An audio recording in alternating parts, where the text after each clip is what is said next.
Welcome back, everybody, to Nerd Shit in the Dark, the shittiest podcast on the internet. And I'm your host, Chase the Chaz Skripek. And joining me today on the warm bidet, that's what we're going with, like the guest thing, the warm bidet, is a friend of the show. He's been on it a few times. I think only one of them have made it to the public, but Jarrod Lipsy. Hello, party people. Right. It's weird. I'm not used to talking in. Yeah, do I look him right on the barrel? Whatever you're feeling, just feel it. If you want to look at me, look at me. If you want to look at the shitters or people watching, you can look at them. But remember, it's primarily a podcast, so it doesn't matter. Don't think about it. Yeah. How you doing? Don't think about them. Don't think about you people. I mean, don't think about the pigs listening to the show. They are called shitters, so right out the gate they were being disrespected. But it's just what we do here. How you doing? I'm doing great. Good. How about yourself? You're saying it, man. You've been hanging out with me for a couple hours now. I thought you were trying to not. I think you were not trying to get at that. You were like I hadn't seen. Yeah. I thought you were making it like we had just showed up. Like it should be. But like the shitters also care. I'm doing it for them. I'm the voice of the people. So even though I know and we've been hanging out, they just joined us. So just thought maybe if you wanted to catch them up on anything. But yeah, I'm good. Yeah. No. No. You're seeing it. Yeah, we struggled with audio and video for an hour maybe. Put up blankets to block the glare. We figured out the tree. That was most of it. It really only took us like a couple minutes to get the audio figured out. Yeah.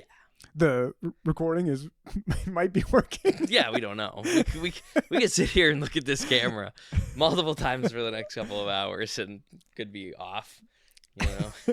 No idea. But that makes it fun. This is the only episode of December. People might have noticed, for the people that follow this, you haven't seen an episode in about a month. Yeah. Happy holiday. Yep, that's what happens. Holidays, family. It's hard to get people on the show. So we're doing this is like our Christmas extravaganza episode of Nerd Shit in the Dark, because we're going to talk about a lot of shit to make up for the whole month of December tonight. So strap in, folks. We're going all well. Yeah, it's like an amusement park ride. It's like what's the one? We're a small world after all, or it's a small world. It's a small world. Is that the ride in Disney that like takes you through like all of Disney and all of its worlds or whatever? The creatures sing to you. We're doing that on this show tonight because we're gonna go. All the things we're gonna talk about is gonna be like one of those rides. Yeah. Okay. So that's fun. What's more Christmas than Disney? If you get off, if you pause this video, you die. Oh God. The ride is in motion, people. So you have to see it through to the end. You have to watch the whole thing. You've started this podcast. Now you have to commit. We got to get those numbers up, folks. If we're gonna get anywhere with this, we need you to watch the whole thing and tell your friends. But that's for the end of the episode when we beg you to come find us for more stuff. Right. At the beginning, we're getting into it. Are you ready to get into it, Jarrod? I'm ready. We're doing Nerd News, one of the newer segments on the show. News. Nerd News. Jarrod just watched the Superman trailer. I just showed it to him. He hadn't seen it yet. It came out Thursday. We've yet to talk about our thoughts about either of it. I don't know what I'm saying anymore, folks. To either of each other. Either of us have talked about our views. Thank you, Jarrod. Yes. That's why. See, Braden's the cunning linguist of the show, not me. I know, right? We're in for it. What do you think about that Superman trailer? I think it looks like it's got a lot of potential. Mm-hmm.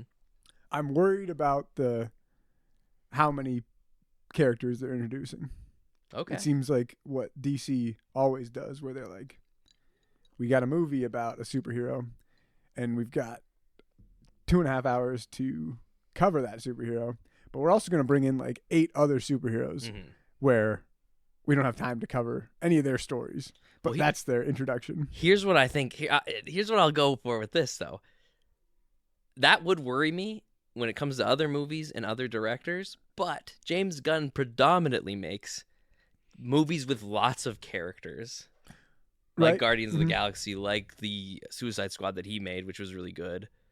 He's doing that Creature Commando that's on right now. Peacemaker's kind of like a. So he's proven Oh, I didn't like know he did he that. can introduce a lot of characters in a thing. And one of the things with this Superman and this DC universe is like we're getting put into it like not as they come about. Like Superman's been Supermaning That's what I was for wondering. some time, yeah. At the now. beginning, it seemed like it was a young Superman. Mm-hmm. But He then is a as it went younger along- Superman. He is younger, but he still has been doing it. I think a couple years at this point. Okay. And you get those other Justice League characters in it, which Yeah. I don't know. If it wasn't James Gunn, I would see the worry. But knowing that it's him, when I see those clips in the trailer, I'm just like, this movie's gonna be wild, dude. Were any of those other guys villains? Like there was Um, like a Lex Luthor Right. showed up, but I Other think than- other than like the alien thing in the background of like the couple scenes you see, which I think is Brainiac, a lot of people think is Brainiac, but I definitely see it as like Brainiac. I don't think any of them are. I think every super character you see is a hero. Because I know Ultraman's there. You got Guy Gardner's Green Lantern in there. Hawk Girl. So yeah, no, I don't think Hot Girl. Yeah, that hot girl. That was flying. I think meant to say Hawk Girl or something. I did say Hawk Oh, Girl. I Yeah, think I yeah, said Hawk Girl. yeah. It's up for you to define who you think Hot Girl is. But I didn't even see a hawk lady. you didn't see Hawk Girl in that trailer? Oh, she like flies down and has like the fucking her like mace thing. It was real quick, Oh, but like Okay. yeah, it's one of There's a lot. He's fighting a fucking kaiju at a point. Like it just looks so. Yeah, that's what I was. I've worried heard about. people say this, and I It's just- totally agree with it. It looks like I'm watching a fucking comic book, which I like when comic book movies do just go full comic book. Mhm. Like Endgame is my favorite Marvel movie because it just goes so full into comic. Because like MCU was very, for the most part, kind of grounded throughout the whole thing, really. Mhm. And then Endgame just was like, it's wacky now. Fucking Right. Hulk's a guy, and he's just like going to breakfast, and Mhm.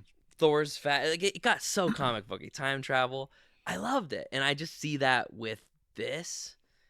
I'm Yeah, so it felt excited, a lot dude. more I'm so excited. cartoonish than the other DC movies. Which Even like is the what I want. because like the colors of all the DC movies are usually like really dark, Well, yeah, and that was like. and this is a vibrant. new. It's Except for their Darth it's Vader's. their new cinematic universe. Yeah, Jarrod saw Darth Vader in the trailer. That would have been a funny live thing. We should have recorded that. That was funny. Because then he started breathing, and you. Okay, so Jarrod thought he saw Darth Vader when Superman crashed into the snow, so he thought it was Darth Vader laying there. No, I didn't actually. He didn't actually think that, but that's who he saw. So he made the joke. Was that Darth Vader? And then And then he starts breathing He like Darth starts Vader. breathing I'm like, again. okay, it is. we had a good laugh. It was a good chuckle. But yeah. Anything else you saw that stuck out? I don't think so. Yeah.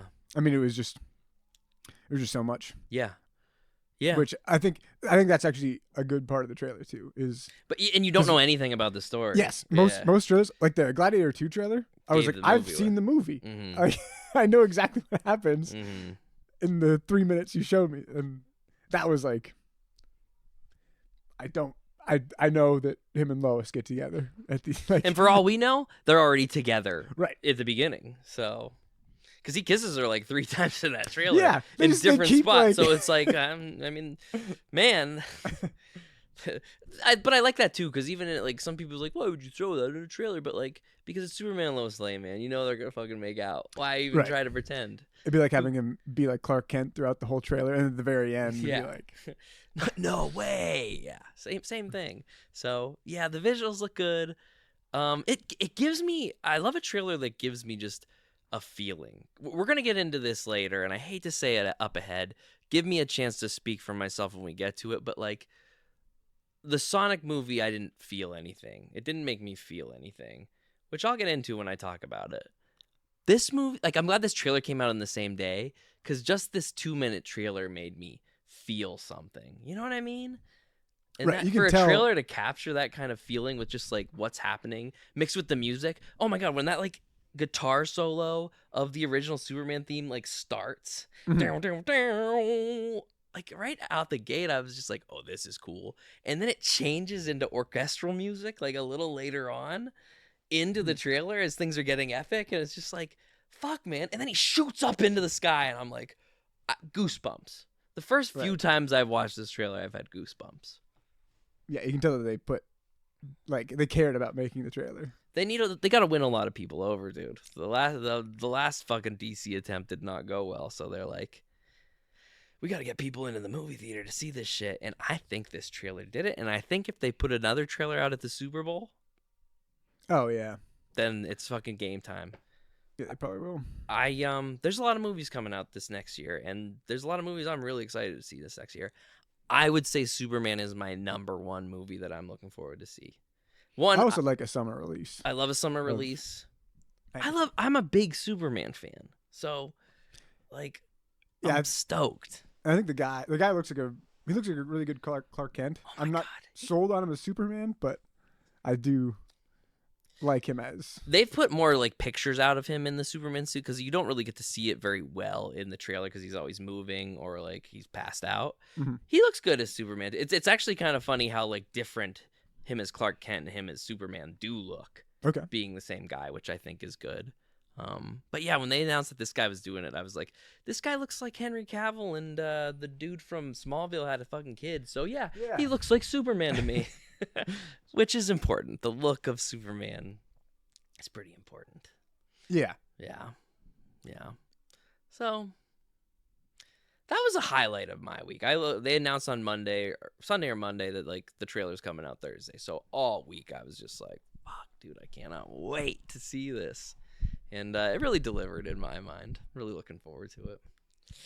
Only 7 months away. Yeah, it seems early to already get that like length of a trailer. Yeah, I mean, I think they know they need to get people talking about it now, and not sneak up on them with this movie, especially in a sea of like other superhero movies coming out. It's like you want Superman Oh, is to there kind of other stuff being released? this summer? yeah, kind of like, so Marvel has Captain America 4 comes out in February. The Thunderbolts, Is that with? that's with Anthony Mackie. The Falcon now is Captain America. Okay. Um, Is Bucky still in it? I never finished the. I don't think Bucky is in that movie because Bucky's going to be in Thunderbolts, which comes out, I think that's the May release. It is. So Thunderbolts comes out in May, and then I think a week after Superman, maybe 2 weeks after, Fantastic Four comes out. So a sea of just kind of really big superhero movies that people are looking forward to. So you want to kind of get your trailer out, get people talking, man, now. So I think we'll get a more story-focused one around the Super Bowl time. And, yeah. Then it's just going to be that long wait till this movie comes out. I can see myself losing myself to this one, dude. I remember when Endgame was coming out, I lost myself to, like, just the anticipation. Oh, in the lead up, you mean? Yeah, in the lead. Like, Okay. My boss pulled me aside and, like, asked if everything was okay. It seemed like I was, like, somewhere else, and I was like, I can't stop thinking about this movie.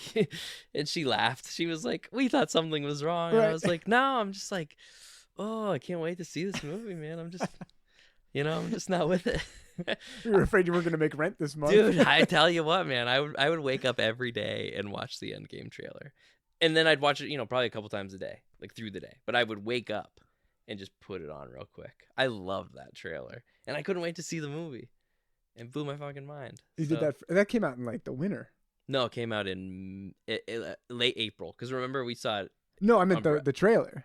Oh, so like how long were you doing? It had this? a good trailer. It had like its best trailer around like March. Yeah, I think winter. March, but the movie came out in April, so it was Okay. just like a month of that. Just a month of. I waking watched up the every first day. trailer a lot, but like they put out that second trailer. Well, I'll show it to you. We'll watch it. It's a good trailer. It's still good, even though I've seen the movie. It's No, still a good I know trailer. it's good. That's why I remember when it came out. I was walking through the parking lot, and my friend was showing me on his phone. Yeah. I was like, and it was cold. That's why. Normally, I don't remember when Came trailers out in the drop. winter. Yeah. Late early spring, some might call that. It was There was snow everywhere. Okay, that's fine. But I'm just saying, if they do that with Superman, dude, I might lose myself just a little to just the anticipation, and that's how excited I am for Superman. But that's Superman. I think we've said enough on that topic for now. I could lose myself to this. I'm already doing it. Mm-hmm. Yeah, how many times? It came out Thursday. How many times have you watched it? Including the one. How many times have I watched the trailer itself? 9 or 10 times, maybe. Not a lot. It's 2 minutes long, dude. Like, I probably watched it 4 or 5 times the day it came out. Right? Right. Okay, I'd say about 12 times. 12 or 13, actually, is probably the accurate. I've watched countless videos of people talking about it at this point. Reviews, breakdowns, Easter eggs, that Right. kind of shit. So, they show the trailer in those videos. So, like, do those count? I've seen it enough. Just the trailers. Right? I'm pretty excited about it, though. I'll probably watch it a few more times. This won't be my endgame one, though. I typically watch a movie I'm excited for its trailer many times over. That's why when I said 9 or 10, it didn't seem like a lot to me, and you were like, "Holy fuck, that's quite a bit." I will probably see the movie before I see it the 10th time, and that's counting like when it's just shown to me, like on TV, when it's forced upon me. We're different people. Because those 10 times, kind of thing. you were seeking it out each of those 10 times, right? It wasn't like one popped up. Even one that I was hoping was just a pop. Like, I was hoping they would play it at the Sonic movie. They didn't, but I was hoping to be, so that wouldn't have been my choice. But like, I was hoping, but it didn't. So we went home and watched it. Oh, it was already out and they didn't play it before Sonic? It dropped the same day. So I was like, will the Du Bois Theater play the trailer for Superman same day? Probably not. And they didn't. It was a lot of Sonic's a kid movie. Right. Not that Superman's not, but Sonic, the trailer, like, there was a Dogman commercial, like, there were kid movie commercials. Mm-hmm. So I understood why, like, that wasn't there. But yeah, I can't wait for the first time I do get to see it at a movie theater. I hope when I go see Nosferatu that they have a trailer for it at the theater by then, because if I'm getting goosebumps just seeing it on my iPad, I'll probably cry in the movie theater. Look up. You can see a man cry. All right. New nerd shit. You're up. Oh, you're up. Right. Okay. Jarrod, tell them what we're doing here. So, for my new nerd shit, it's kind of old for me, but new to Chase is the game Satisfactory. And I've tried to describe to Chase what this game is. Years now. Yeah, it was an early access, like at least 2 years ago. I think it was in there for like 5 years. Oh wow! But it finally got a full release in September. And yeah, so like probably 2 years ago, I was telling Chase about it. Yes. And then he asked me again after it came out what it was. Yeah. And so I tried to describe it to him again, and he still doesn't get it. I mean, like, I just can't picture it. You know what I mean? I get what you're doing in it. I'm just having trouble visualizing it. And I guess I also don't get what you're doing in it either. But I get, like, the gist of it. You know what I mean? So we're going to take a pause, at least on the podcast, to watch the trailer real quick. So we're going to watch the trailer. We'll be right back. You won't notice us be gone, but yeah, be right back. Bye. All right, we just finished watching a explanation of Satisfactory 1.0, and Chase finally got to see some gameplay. I have never seen gameplay. I couldn't even really picture what this fucking game was or looked like, and I'll tell you right now, I pictured a very, very, very different video game. You pictured the top-down 2D. Dude, top down for some things, and then just like I don't know why, I just pictured like a side-scrollery, terrarium, that kind of look. But maybe a little more crisp looking. As soon as this video started, I was like, oh, this is totally, absolutely different than what I thought it was. Yeah. It's like, it was a first-person Minecraft looking, just with better visuals, or just, not Minecrafty looking type of game. And right away I was like, okay, that's what this game is. Like, I was just thinking of, like, you were doing your job. Like, you were doing work. And, Right. you know, like, you'd go talk to a guy that would give you things to do, and you'd go do the... I mean, you kind of are. You but kind of are, but just it's beautiful. the while you're look doing of it and how you're doing it is... I get it now. Yeah, like I don't think I really understood it was a sandbox game, honestly. Yeah. Yeah. Yeah. Now I do. So for the viewer, Right. it's a sandbox game, but it's about the things you're building. You're trying to automate towards creating more and more complex items. Mm-hmm. So like you start by mining resources by hand, and then it's like you mine iron, turn that into ingots, turn the ingots into plates, Right. and then eventually doing things by hand just takes way too long. Yeah. So then you set up machines and then conveyor belts to feed the machines, and then it is doing it automatically.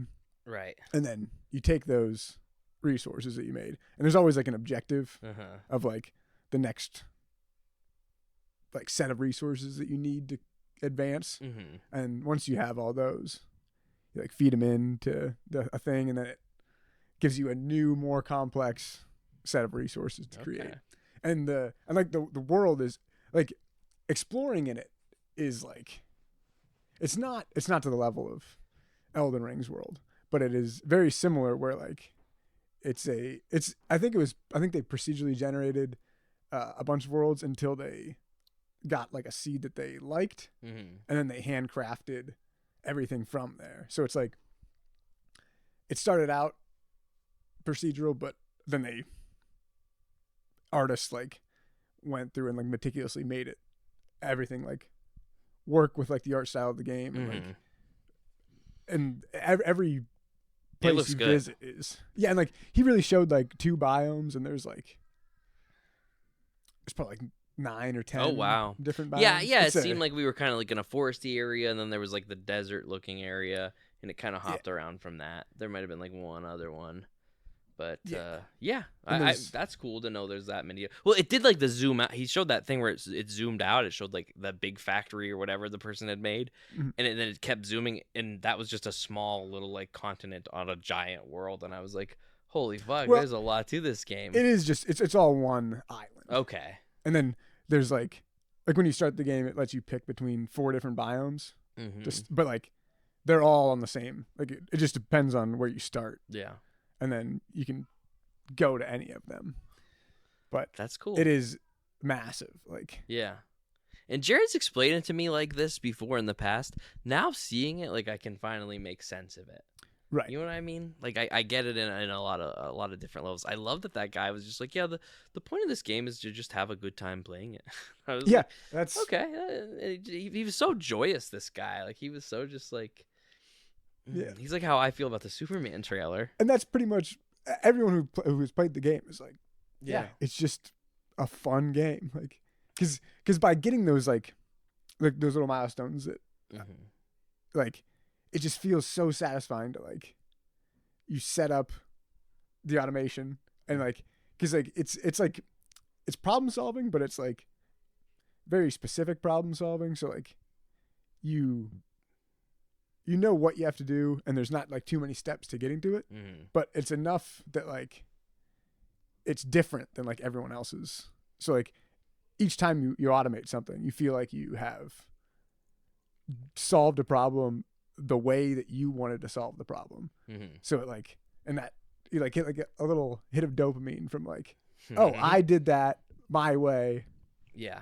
And it feels unique, and it is because there's also like recipes. There's like alternate recipes you can get. So like you explore, and like you can find hard drives from like crashed ships, and then you can get like, so like you have a standard recipe to build all the parts, and then there's like 100 alternate recipes where it's like, well, now you instead of using these resources to make this part, you can use different resources to make that part, and then that feels more like your way of solving it, because it's like, how do I stack all these different recipes into making one?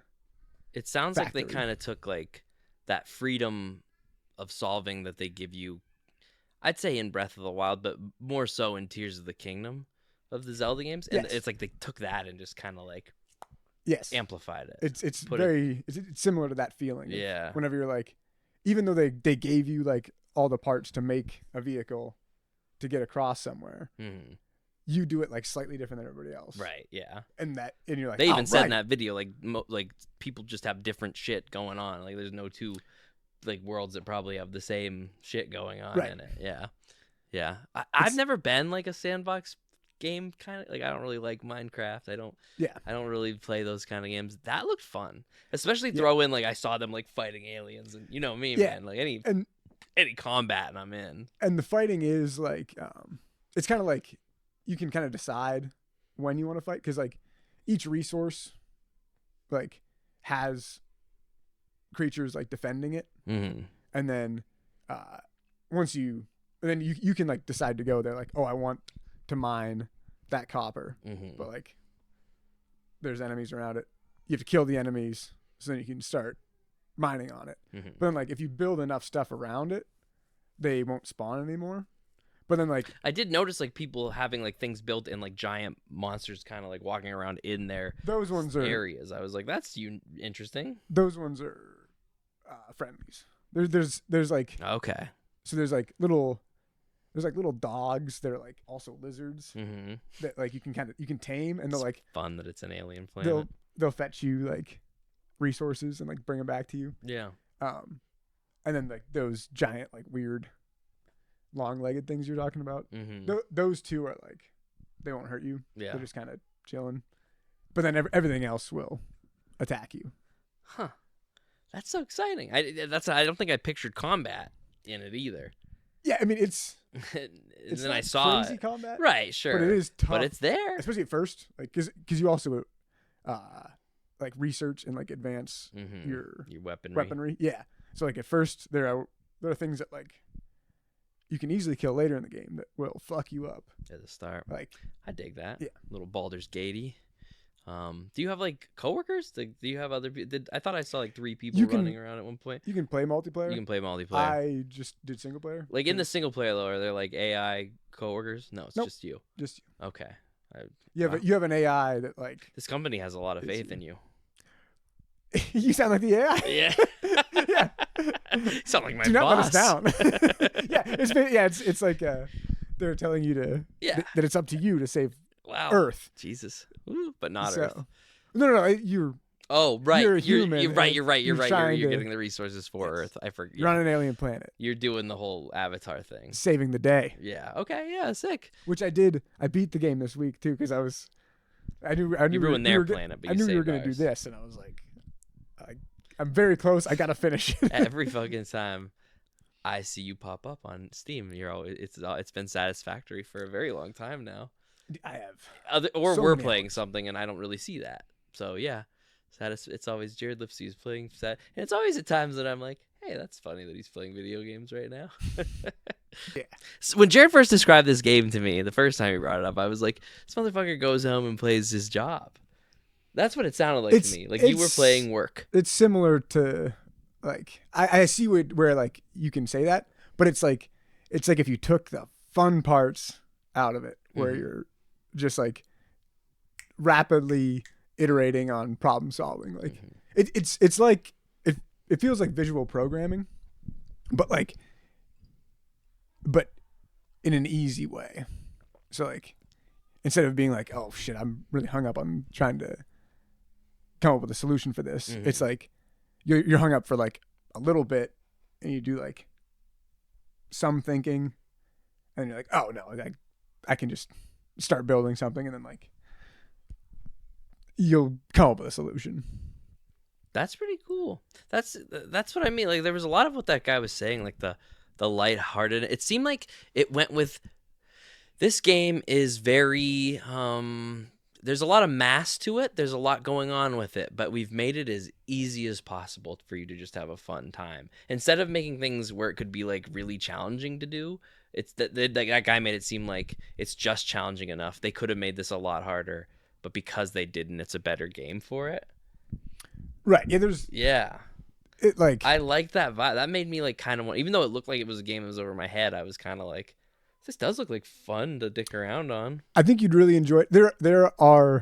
There's like 2 spots where it like really increases complexity, and like it kind of does get hard. Like once you start dealing with fluids, the fluid mechanics are like they tried to make the fluid mechanics like realistic, but like because there's nothing with like pressure, Yeah. they have like so it's called like it's called fluid hammering whenever like you like shut off a valve and then all the fluid in the line goes backwards. This is also in real life, not yes. just in the video game. Yes. Yeah. Okay. But they put that in the real game. So like each time a machine like takes in a liquid, once it's full, then it shuts. It's technically shutting off the valve, and then it sends all the other fluid back down the line, and like there's some ways to like mitigate it, but like you like actually needed to like this is some nerd shit in the dark. Pipe work as if like you were actually plumbing something, and I think there's easier ways to get around it in real life, but because of the mechanics that they have, right, it uses a lot of real fluid mechanics, but not enough to make it easier to get around. So like it gets very finicky and like it's annoying at first because it's like, oh, I have 600 cubic meters of fluid going through this line per minute. Jesus. But then like you hook up machines that you think you're adding, you think you're subtracting 600 meters, but like all the machines aren't running. So it's like, what's going on? And it's because of like that. And it is, I think it's a lot of where people stop playing. Okay. But that's like late mid game to end game where like that starts happening. And like once you figure it out, you're good. Like once you know how to solve that problem. And again, you solve it your own way. And once you do that, then you can like then all the fluids become easier. But wow, everything you're saying is gonna work so well with an analogy I'm gonna make to all this. But like the beginning of the game to definitely like to mid game is so like the pacing of it just is so good. Like it kind of stalls out towards the end where like you kind of have where you're not just constantly like advancing and like meeting objectives. It's a bit of a grind, and it can get a little grindy at times. But up until then, like at least the first 100 to 150 hours of this game are incredible. Nice. Like wow. It feels so smooth and polished. Like even if you don't beat the game, it's worth the $40 or whatever it is now to just for like the fun of like a full-length game, even though you only make it halfway. Yeah. Oh yeah. Fuck. Yeah. 150 hours. If that's like my typical length of game, that's the length of like 5 or 6 games. Right. Yeah. That's pretty cool. That's pretty cool. I just beat it. I probably have like 300 hours into this playthrough. And that's not including your early access playthroughs? Yeah, no, I started a new one because they changed up some like of the stuff from early access. So that probably has like 300. I think it's like I probably have 300 hours into both of them. Right. But they made like he was saying, like the quality of life improvements they've made makes it easier to build stuff now. Yeah. Because you can kind of like you can make like blueprints where you're basically like copying, pasting. Like they give you the building blocks to start with. It's like you have Legos. Right. So like they give you the. I would hope at least some, yeah. They give you the individual blocks. And the thing that takes the blocks apart. Right. Yeah. They give you those two things. But then they also give you the ability to make your own blocks. So like I take the blocks and I build like an object. So I build my own building block that's bigger, made out of all their blocks. And then I can take that and then put that together with other blocks as well. So like it's like you make your own solution and then you can kind of like paste that solution over and over again. And like that makes the building process a lot quicker, because in early access it was just like you'd have to do it all again. build that block again, and again, like however many times you still had fun doing that, though. Right? Yeah, But that's cool. But it did take a lot longer. Once they fixed that up a bit, you were like, fuck yeah, right? Yeah, that's cool. I like a game that focuses on just like, because at the end of the day, all games should be fun. That's why you're playing it, is because it's fun. Right. So when you make that the primary focus for almost all of it, that's pretty good. Yeah, and their community. That's what I'd need to play a game like that, because like I don't typically play games like that, but when I hear like it's just nothing but fun, it makes me at least want to poke around. I will say this though, before we get too far away from this analogy. Okay. So when we were watching that video, I thought of it. I looked at it. I was like, this is giving me like Portal 2 vibes. So then those are two of my favorite games. So I'm already thinking that about all of this, even though it's very different for a lot of reasons. But then you said the thing, and you're like, and then midway through the game, they throw in this like liquid stuff, which in Portal 2, you get the liquid stuff. And then like the way you talked about like solving the liquid stuff sounded very similar to how you feel when you solve the liquid stuff in Portal 2. So I was just like, yeah, that's kind of, it was just funny that I thought it was like Portal. And then you gave me another thing that made me go, it's just like Portal, actually. It's just a really sandboxy Portal 2. Portal 2 specifically. I don't think there's the ink shit in Portal 1. No. Yeah. Which I honestly, Portal 1's better. Oh, wow. You don't like the ink shit. I don't like the story. He doesn't like the liquid. I like in this game. He doesn't like it in Portal. Nobody likes the liquid in Satisfactory, but fair enough. But that's probably where I'll stop playing. I liked just like, here's a room, solve the puzzle. I didn't like how much it was like J. Jonah Jameson like telling you about shit that I didn't care about, and then like walking forever. Yeah. I like every time in Portal 2 when like you finally like get out of like the falling down factory and back into a puzzle room, I'm like, yes. Yeah, I mean, finally, honestly, we're back in a puzzle room. Also you said about Satisfactory, like some people might quit at that certain point with the water. Like that might be where people slow down and stop. That's the same thing with Portal 2, I feel like. That could be the like, all right, I'm done. Because it is very different all of a sudden. And it is nice when you get back to just being like, you know, no more others. Because I've really struggled with that paintball shit the first time I played Portal 2. But this game looks pretty cool, man. I'm glad I looked at a video for it. I do think you would like it. Up to a point. But I mean, dude, I bet it would run pretty on my computer too. I'm very surprised at how well it runs on the Steam Deck. Even after beating the game, it still runs pretty well. Like, I mean, there's a lot of so all those everything you build, all the quality of life shit that they were talking about, all the menus and stuff, it still works well with like a controller, like with a Steam Deck. So yes, I was thinking like mouse and keyboard would be better for that kind of thing, but yeah, mouse and keyboard would definitely be better. Yeah, and that's all that they support right now. But like, I mapped the Steam Deck controls to the controls that I need. There's probably like 2 buttons that I just didn't have enough buttons for. And there's like a couple things that would definitely be easier with mouse and keyboard, but I've gotten it pretty smooth with the controller, and they are planning controller support and a console release. I was gonna say, so if there's a console, because this is what I'm thinking, man. This game would be a perfect game for me to play if they would put it out for it. But I'd assume the Switch 2, whatever the next Switch is, would be able to handle it. Hopefully. And if they did, I would love to play it. Like I think that's the perfect way for me to play a game like this. Because right now I don't have the time to kind of sit in my computer and play a game like that. I'd have to kind of play this game on the go. Right.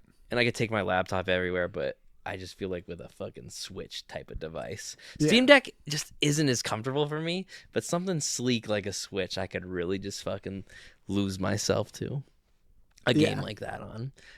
If the Switch 2 is something like that can play it. I think it's just Xbox and PS5 that they have plans for right now. Right, because they couldn't be like it definitely wouldn't work on the Switch. But they were also not. No, and they can't not say run they're on- making it for the Switch too, Right. so it makes sense. Yeah, but The switcheroo, maybe- as I call it. maybe eventually. Yeah. But because they were also like, we're not making any DLC for this game. We don't have any plans for controller support or putting on the console. Oh wow. And then they put it out It blew up. Yeah, they put it out the full release, and they were like, "Oh, we didn't expect everyone to love this game as much. We could probably make some more money off of this. We did, yeah, Yeah. Like, so they're like, I guess, and then they already have DLC planned for, I think 2026, Oh, God. and It's getting ahead of it. right, Would you like to see? yeah. Yeah. But so like, I'm sure if they can get it on the Switch, they will put it on the Switch. For sure. But yeah, I think the limitations That would be my of the- ideal, the Switch. Yeah. I just by looking at it, I'm like, yeah, it's not running on the Switch. But a Switch 2, I'd like to think has the power to. Nintendo knows they got to make something that at least matches the Steam Deck's capabilities. Maybe even better at this point. They know that, so I think they'll do that. So I'll hold out. Because right now, I got a lot of games to play. The thing about sandbox games is that I never really get into them too much. Is like I'm too busy playing these other like story games that like need to. Not that this doesn't, they all have like a, but it's like they're huge. They're huge games, and I'm just like I'd rather play this 30-hour game now while I'm playing it. I'm never just playing games for just leisurely fun. I guess it's fun with a mission. You need to like There's no like playing other games while you play those types of games. Yeah, sure. You need to find. That's why I've never played Animal Crossing. Because it's also a game where the you only can. reason you haven't. No, there's a lot of reasons why there's no fighting in Animal Crossing. Right away when I saw them fighting aliens with like a sword, I was like, "Oh, this game could be something I'd play." That's my whole thing. Video games are for killing other things. That's why we play them. That's how I've always played them. I think that's what they should always be, at least a little. Animal Crossing could be a little more fun if they had like a fucking even like a boxing ring that the little fucking fuckers would go to and fight. Fishing and catching butterflies isn't enough. Gay. I'll cut that, but Kind of gay. I don't know. In that way of using it, I feel like calling something Butterflies. gay. But butterflies being gay is about the most accurate description you can get. Jarrod, I'm not getting canceled over this before I've even started. Yeah, I'm definitely gonna check this game out one way or another now, and I'm glad I have a much better understanding of it. We've come a long way with this. Now it's time to turn the tables to some other new nerd shit, and I don't even know what to start with, to be honest. All right, I'll ask you as my guest. Do you want me to talk about something I feel positive about first, or something that I feel negative? Not negative. Just a lot less positive about. I will still give it the full energy of what I want to talk about it. It's just one of these things is a more positive and one of those is more negative. It's up to you. Let me hear the negative. You want to hear the negative, the one I'm more negative about? All right. After this sponsor. No. So We're sponsored by gay. By butterflies. Butterflies and rainbows. Okay, so we're gonna preface this quite a bit before I get into my actual thoughts. Miranda and I went and saw Sonic the Hedgehog 3 the other night. A movie that I was very, very, very, very, very, very much anticipating. Couldn't wait for it. So the whole build up to this movie is like, I knew they were doing the Shadow story. And it basically seemed like they were taking my favorite Sonic game, Sonic Adventure 2 Battle, and basically turning it into a movie. And I think, and though they to an extent did that, I think that mindset is what is making this such a negative review. Because leading into this movie, I'm excited for like what it's about. You know, I like Sonic 1. I actually love Sonic 2. And me and Miranda had a great time watching Knuckles. So, like, you know, I'm into this series. And the movie's coming out. And the early reactions come out. they're glowing. They're just, everybody's pumped about it. I'm getting pumped. I'm so excited. The Rotten Tomatoes reviews come out. Most of them have, like, Sonic 1 has like a 60. Both Sonic 1 and 2 have like 60 somethings on Rotten Tomatoes. Still considered fresh, but, you know, in the lower half. Audience scores are like in the 90s. So, the, you know, general audience always like these movies. Critics, they're a little more critical on. The critic reviews of 3 come out. It's like between like 88 and 85. So, like, pretty fucking good. I'm just like, oh my god, this movie! I'm stoked, dude. I'm stoked beyond belief. All the stars are aligning, and we go and watch this movie. And don't let me get don't. It's still my second favorite of the Sonic movies, but it's just this movie really just didn't do it for me at all. In almost every way, I still liked it. Like, it was good. There are things that are really good about it. It's just, it missed, for me personally, everything that it could have been. And I'll get into that. I'm going to dive into that right here tonight on Nurture in the Dark. Let it out. Let the hate flow through. I'll let the hate, but I'll also I want to mix in the good, because there is good. I don't think it's a bad movie, because, like, I like this first Sonic movie. I just didn't have as much expectations for it as I did for this one. My biggest issue is they took a lot of things from Sonic Adventure 2 Battle, but they didn't, like, go full throttle with them. Like, there are story beats that are in that game that they should have put into this movie to make things have more impact or make more fucking sense. And I just was like, you couldn't, you pulled a little bit from a video game that came out in like 2001, but you couldn't get like the really good parts of it. Like, come on. So in this movie, it's the one where we learn about Shadow and like Shadow's character. So Shadow's background in the game is he's a weapon created to be the ultimate life form, and like years and years and years and years and years before Sonic even comes about.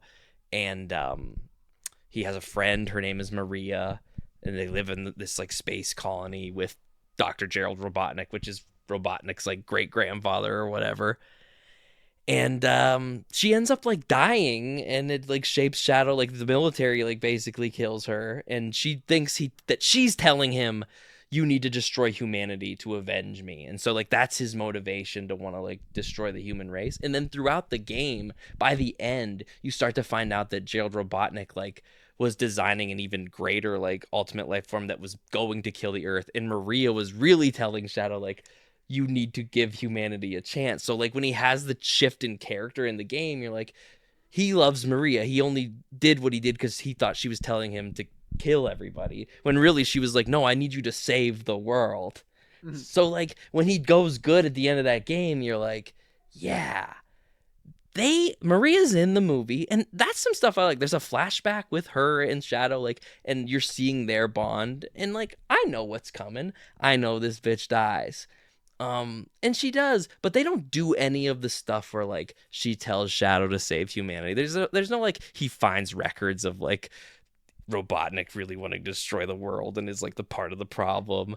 He just has like a pep talk from Sonic.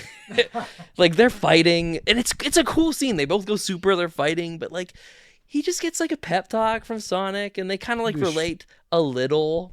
And yeah, and then Shadow's like, you know what? I'm gonna help you stop this laser from destroying the world now. And it was just like, fuck, man. Like, his mother's name was Martha. Martha. His best friend's name is Maria. And like I said, I like the character of Maria, because in the games, it's, you know, it's an old fucking Dreamcast video game, and Maria's just like this very cliche Shadow. Is she a Hedgehog too? No, she's just a person. She's a little girl. She's I guess she's technically Robotnik's cousin, because she's Jarrod Robotnik's granddaughter, and that's how Sonic or Shadow knows her. So like in the game, she's just like this really dainty Princess Peach kind. They made her like a fun, like cool teenage girl in this, so that was cool. But they just didn't go like, you know, you saw her die, but even that wasn't like impactful. Miranda never played the game. We left the movie, and she was like, "Yeah, I didn't feel anything the whole movie," and I was like, "Yeah, me neither. Like, I wanted to feel things. I should have been feeling things." There's a part in the movie where normal Robotnik kind of like sacrifices himself to save the day, and there's like a hint of feeling things for me, but like it still didn't quite hit that, and I was just like, so that's like one of the things that disappoints me about it. There are just multiple chunks, and like it's a kids movie. Don't get me wrong. I give it a lot of like. I give all three of these movies like they're family films, but they're for kids. They're for kids, so they don't have to be like plot, the best all this shit, best acting, which I'm gonna get at. There are a couple actors in this movie that do not bring like most people are bringing it for what it is for a Sonic movie for the real life people. They're doing a good job. Jim Carrey. Love him. Best he's ever been in all these movies. There's a point where he does a dance number with his grandpa, and they're both Jim Carrey. Really? Yeah, he plays both characters. And it's funny as fuck, and it's really good. They're like getting through lasers, but they're like doing a dance as they go through them, and it's funny as fuck. But man, there are some actors that just fucking bring it down. Like this one guy dies.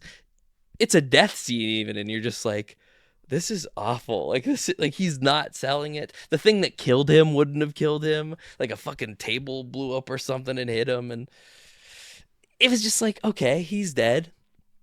So like, you know, those moments of weak acting kind of take you out of it. There's moments of weak like the pep talk with Sonic. I was just like, I just don't feel this because I don't feel this. Kristen Ritter's in this movie. Jessica Jones. The girl who plays Jessica Jones in the Jessica Jones series on Netflix. I don't know what the fuck you're talking about. It's part of like the Marvel. I mean, if I showed you her, she's got like black. Do you remember Jesse Pinkman's girlfriend that like kills herself by overdosing? Yeah. Her, that girl. She does stuff. Like she's in a lot of stuff these days.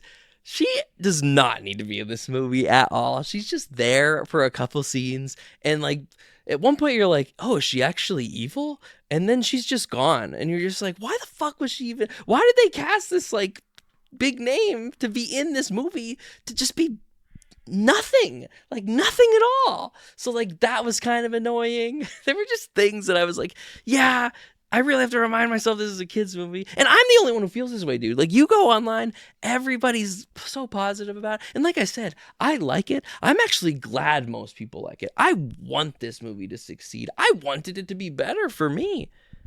But it just wasn't. Even though I still like it, I wanted to love the fuck out of it.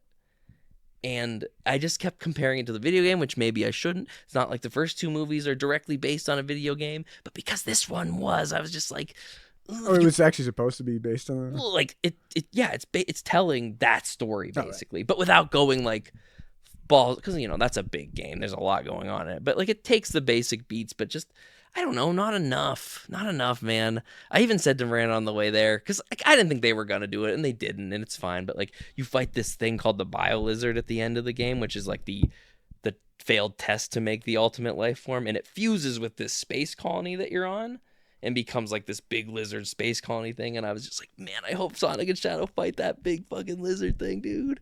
And they fought the space. They fought the laser. There was no big lizard. It was disappointing. And like Gerald Robot, like he is already dead in Sonic Adventure 2 Battle. Like you're dealing with like his ghost basically. It's not his literal ghost, but like it's recordings of him, like things setting up the destruction of the world. He's not a living character in Sonic Adventure 2 Battle. But him being in this movie, I was still fine with. They do just fucking just like once his whole thing's done, they just like, we need him dead, and he's fucking dead, and it's just like, all right, he's gone now. It just, I don't know, man. I don't know. There were things I liked. Like it was still a fun movie. It just was missing so many things that I wanted it to be. Even though I laughed at a lot of stuff, even though I still was having fun, it just missed the mark for me. And I was thinking through the movie, I was like, it is my knowledge of the game ruining this for me. But Miranda's never played the game, and she was also just like, it's my least favorite one of the three, I'd say. So I don't know, man. Yeah, I didn't, when we saw the trailer the other day, I didn't think it looked very good. But the thing is, it's reviewing really well. People seem to be really liking it. Everybody online that I listened to got me super hyped for it. What's good in it is good. I just think what's bad in it just was too much for me. And it's not usually like I come on here and I'm like even I said a lot of positive things about Venom 3 on this very show. It's not a good movie, but I liked it. I liked it a lot. Whereas I think Sonic's a better movie. I just didn't like it as much, which is weird. Is this the last? No. It ends with a cliffhanger, yeah. Oh, I bet this one will make even more money than the other two. Like, I think they've got a pretty good. The thing that I love about it is Sonic, when it came out, the first one was like one of the first really successful video game adaptations, and now we have lots of those now. And I'm just glad to see that we're on 3 and people are still liking it a lot. Keanu Reeves as Shadow, he's great. Keanu Reeves as Shadow, totally good. Some of the scripting, some of the dialogue, it is a kid's movie, so they say some cheesy, dumb sounding shit, but like, it works. I can sit through the Star Wars prequels. I can sit through this. It's all good. Yeah. So that was good. Jim Carrey was good. Sonic, Idris Elba as Knuckles, always good. There's a lot of good in this movie. It just didn't vibe with me the whole way through. Who plays Tails? I don't really know who plays Tails. It's just somebody who like does a really good job. They might be the only person that's like a voice actor that they hired instead of like a famous person to be that character. Yeah. Man. I don't know. I didn't want to come on here. I was looking forward to this originally. Like, I was like, Jared and I are going to talk about Sonic, and I'm going to talk about how excited I was about it. And instead, as soon as it ended, I was like, I can't lie to these. I can't lie about it. Like, I got to say, like, I think it's good. I'm glad it's doing well. I am so disappointed by it. And one thing I really wanted to say was there's a theme to the game. It's called Live and Learn. It's a song, like it plays on the start menu, and then in the final battle, it plays like throughout that battle, and that's when like the lyrics come in. On the menu, you just hear the instrumental. On that final battle, the lyrics come in. It's a song that everybody in the Sonic fandom knows and loves. It's, blah, blah, blah. We all knew it was going to be in this movie. Like, going into the movie, I was like, are they going to play that? And they did play it, man. And the girl sitting next to us lost her fucking mind. I was like, this doesn't feel right. Like, it felt so forced. Like, when it came on, like in the game, it comes on when Sonic and Shadow go like super mode. And it does that too in this movie. But Does Shadow become golden? His is like a white gold. Like, he's a more like whiter gold than Sonic's like just sheer gold. But yeah. And I think his red becomes like more crimson-y. Yeah. He's Super Shadow's pretty fucking awesome. And that looks good. Like, don't get me wrong. All the visuals, all that, it looks great. But that song came on and I was just like, oh, this feels so forced. Like, it just didn't feel right in a movie sense. You know what I mean? Especially because in this movie there's like 3 other times music's playing and it's like real, like, wouldn't it be nice if we were all, like, you know what I mean? Not like 99 Red Balloons music plays at one point. Like, real music is playing, and then like a song from a video game comes on all of a sudden, like the final battle, and then it would cut to like what the other characters were doing, and instead of like letting the music play like quietly in the background or like how other movies do it, the song would just be gone, and then when it went back to Sonic and Shadow, the song was back on, and I was just like, this just feels weird. As if the music was actually playing like in the world. And I wanted to be as excited as the girl sitting next to us was, but I was like, oh, I'm not though. Oh, so yeah, that's what it was for me, Sonic 3. Overall, great trilogy of little movies. Like, for what they are, the movie itself fits really well in the world that they're making. I'm just upset because it wasn't the movie I wanted it to be. Like, the whole time leading in this movie, I was like, dude, if you told 14-year-old Chase that they were making a live action movie based on Sonic Adventure 2 Battle, he would cream on his pants, dude. He'd be so jazzed. But I'd agree with 14-year-old me right now. If I saw that movie, I'd probably be just as upset about it as I am right now. If I was a 7-year-old, though, I'd probably love the fuck out of this movie. Kids are going to love this movie. Adults that don't give a shit are going to love this Kids movie. Are going to cream. People that like this game seem to also like it. Me, in particularly, I was let down. What I did like is they went to a restaurant called the Chow Garden, which is like a mini game in Sonic Adventure 2 where you like raise little chows. And it was just nice to see them pay like homage to that. They go to Tokyo. They start singing, "Oh baby, give me one more chance," but in like Japanese. Like the chows are singing it. Why? Because they're in Japan. Like they're at a restaurant but why in that Japan. song? Well, because don't you know this? I don't know why that song, but I've heard like if you go to like some Japanese restaurants, they will have just like versions of our songs in their language. And that's the one they went with, and it was. I like that. The jokes worked. Not every joke worked. A lot of jokes did. You just like straight faced it. But like the jokes that I thought were really funny were pretty funny. Like, I laughed out loud a few times. But sneaking Michael Jackson into a kids movie was a good one for you. Yeah, always, Nice. always. Hey man, allegedly. Can't prove it.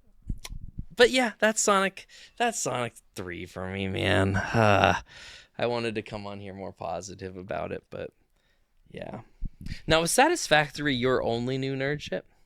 Because I'll keep going through the rest of my ship before we get to Yeah, I mean our final topic. the new nerd shit would be like Arcane, but we already. Yeah, that's fair. And then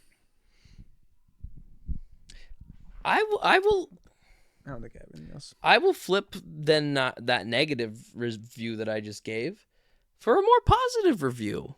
Yeah. So I have been playing over the past couple of weeks the new Indiana Jones game that came out. Really? Yeah, dude. I see.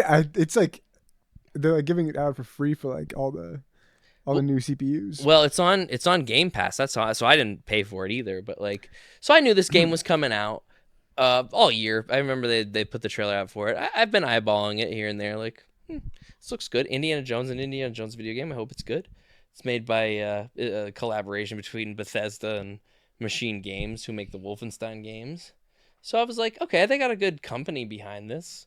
This should be good. And then the reviews came out, man, and they were all like 9s and 10s. And I was just like, all right, for Game Pass for free, I will give this game a fucking try. And I'm not finished with it yet. I think I'm in the final like area. I think I'm in the last little act of it. Dude, this game is so fucking fun, man. It is a really good time. Like, it's the first positive thing I can say about an Indiana Jones thing in a very long time. The story's good, and the game itself is really good, and I'm digging it. Do you just are you old Indy or young? Oh no, this takes place between Raiders of the Lost Ark and The Last Crusade. Okay. Yeah. You're not old. And you're just fighting bad guys with a whip, or what's the? So this is how the game works, which I love. The game opens. You play a tutorial mission, and it's the opening scene of Raiders of the Lost Ark. So the way you learn how to play the game is by playing like that opening scene where he goes and does the thing with the idol. It's first person. Okay. So it's like, first person, so you see like your hands, whatever item you're carrying. But like, if you can climb stuff, you'll climb your whip sometimes, and that like shoots the camera back to third person. So from time to time you are in third, but gameplay wise, you're first person. But it's really fun during the tutorial because you don't see Indy, because in the movie, it's a lot faster, but like you just see Indy's back and shit before the scene comes where he turns his face. But you're playing through that, so a lot of it's just like you running around as this faceless character. But like you see your shadow, like you see things like the back of Indiana Jones. So you're just like, oh man, when am I finally gonna get to see Indy? And that's something that continues. Like, even though the cutscenes show him all the time, when you're playing, it's kind of cool seeing like the way the sun hits your shadow to then see Indiana Jones. Well, so that's pretty cool. Yeah, so left bumper or right bumper hits you, that's your whip. So you use your whip for like sort of combat, but mostly for like grabbing onto things, climbing, swinging, shit like that. If enemies are coming at you, you can hit them with the whip, and if they have like a gun or if they have like an item, they'll drop that stuff so you can pick their shit up. A lot of this game is like, I typically don't use guns. There are guns in this game, but like it's almost better that you don't, because you're Indiana Jones. You're not Nathan Drake. You're Indiana Jones, so you're fumbly. There's a lot of just like, you don't have a weapon or an item on you, so you have to use your fists. Like, and you aren't good at fighting. Like, you can like get skill points to make yourself better, but like at first, no, you're not. You're just like laying haymakers, and you don't get a lot of health in this game at all. Like, if somebody shoots you, you're dead very quick. And like, if you're not in a fist fight that you're winning, there's like a block you can parry, but like it's easy for you to die. So I like that aspect too. But my favorite aspect of the combat is, since it's so stealth heavy, if you want it to be, you don't even have to. You can just go in there guns a-blazing if you want to. I try to stick to the stealth. You pick up basically anything you can find to hit people with.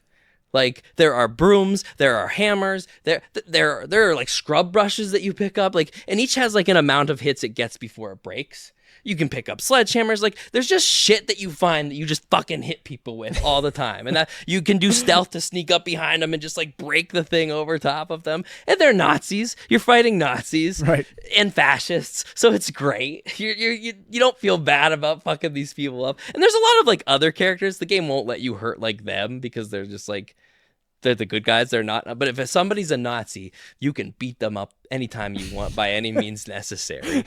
And it's great when your thing runs out. It just breaks. So like family of Nazis, you can fuck them up. You can just fuck them up, dude. And that's so fun. I love the combat. I really do. Some people might not, because like you do break stuff. Like you only get like 4 or 5 hits before something breaks. But there's shit everywhere. Like there's never a time where you can't like find something to use to hit somebody with. Like there's a fly swatter. I've never picked it up, but I'm like, I can't imagine that gets. It probably has a lot of hits, a bitch-ass but it Nazi does no. that's dying Yeah, from a that's like fly something you swatter. carry till you can pick something else up, and like it glows when you hover over it, so you know you have an item you can pick up. Even guns, if you hit X, it'll switch it to like where you can just hit somebody with the gun. And I do that most of the time. If shit goes wild, I'll start shooting, but for the most part, I'm like, I'm gonna hit people so they don't tell the other Nazis I'm over here. Because if you get surrounded, you're gonna get fucked up. You're gonna die really quick. You're Indiana If Jones. there's one thing we know about the German people, they rat. And they do, man. They do. No, I will say this. So this game, it is like a Bethesda type of game in a way of like there are some bugs, some buggy things, but like you roll with it. Like for instance, the system of like the circle that fills up for like somebody spotting you and the time you have to like get away for that thing to like not go off. You can basically be like right in front of people sometimes and they won't fucking Where like, is he? like you can be seen, but as long as you hide quick enough, they're just like, huh, must have been nothing. You know, Right. like things like that. Like the stealth in It's Wind a little, Waker. it's a little dumb at times, but like it's fine. It makes it more fun because if you're getting caught that easy all the time, but you have like a girl that comes with you on the mission, and like she's just all over the place, and they're never spotting her. One time she froze. Couldn't get her to follow me until like the next cutscene. Indiana Jones is talking to her. She's nowhere around or saying anything. She's not even in the He's cutscene. like, well, like once the cutscene came on, she was back. But like while you're playing, like Indiana Jones, like now you try, and she's nowhere. And then he responds to something she says, but I'm like, I'm hoping by the next time I get to a cutscene, this will be fixed. Because I'd go back to her and she would just stay there crouched. I'm like, ah, fuck, this is a bug. So like, there's some bugs here and there, but like, I'm fine with them. Fun bugs. They're funny little bugs. I could see, like, if I was in a level where like she needed to like lift me or like help me with a puzzle, her being stuck would have fucking sucked. Like, then there'd be no way around it. I'd probably have to backtrack my save. But because I was like, I think there's a cutscene coming up, I'll just keep going. Because, like, there's a lot of cutscene. It's trying to be an Indiana Jones movie, and it succeeds very well with that. The story's really good and really fun. The guy that voices Indy it's Troy Baker, Joel from... They didn't get Harrison? As they shouldn't have. Dude, I'm telling you, when I'm not the biggest fan of the newest Indiana Jones movie. The scene I did like was when he's de-aged, but that de-aged face with Harrison Ford's current old man voice, it just doesn't work. But this guy does a really good job with it. Like, you could close your eyes and be like, oh, that is Harrison Ford, probably. So that works From really the well. 70s. Right. So that works out really well. So the story's really good. The cutscenes are really good. There's also puzzles that are like really fun, kind of like how you're talking about well, not entirely. Like, there's the satisfaction that you get like you did in Satisfactory, but there is only one way to solve these things. But it's like once you find that one way to solve the puzzle, Yeah, you feel really smart about it. It. Like, there are some that I'm like at first like, I'm never gonna figure this out, but then I just like fuck around enough and I'm like, I got this. Like, because there's like, you're constantly picking up items that like tell you another hint or another clue, and there's like side quests of like other puzzles that you're supposed to solve. Another thing I love about this game, you're just rewarded for going off the main mission and just like doing other things, and you can find totally different like cut scenes that you would have never saw if you just played the story. So like, that's really fun. It mixed in with the puzzles that you have to do to solve those. Sometimes you're just walking around and it's like, here's a new fucking puzzle you have to stumble upon and solve right here, right now. And it's like, well, let's go, let's do this. Like, I found myself like if I would have just straight played this game, I'd probably be done by now. But I just have so much fun doing other things and finding new puzzles to solve, because you go into tombs, you go into like there's different locations throughout the game. Like it begins, you do the tutorial at the beginning of Raiders, but then it cuts ahead and you do missions at the school that you work at. Then you go to the Vatican, so you're doing shit at the Vatican. And then you go to somewhere in Egypt, so then you're in Egypt, and then you go to the Himalayas. Now I'm in this. Oh, then I got transported to China, Shanghai, in the middle of the war. You get on a fucking warship. That's another thing. There's different, like every once in a while they just throw like a new gameplay element into the game. Like, hey, now you're just in an airplane and you gotta shoot other airplanes, or like now I'm in a boat that I'm flying around or driving around in, like where I'm at now. So, like, different locations. It really feels like an Indiana Jones movie brought to a game, done super well. Like, they could have just did Uncharted again and just made it Indiana Jones. Yeah. But they didn't, and it's so good. It's a really good time, man. I'm very surprised. Like, when I saw that game was a thing, I was like, there's no way that's good. Really good.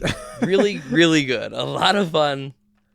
And just funny. Like some of the story, it sets you in a 70s action movie. You know what I mean? Like there's so many things that they're like, well, why wouldn't they kill Indiana Jones here? And it's like, he's Indiana Jones. He's not going to get killed. Or they left him for dead. And it's just like, well, they really thought he was going to die. That's why they just left him. And yeah.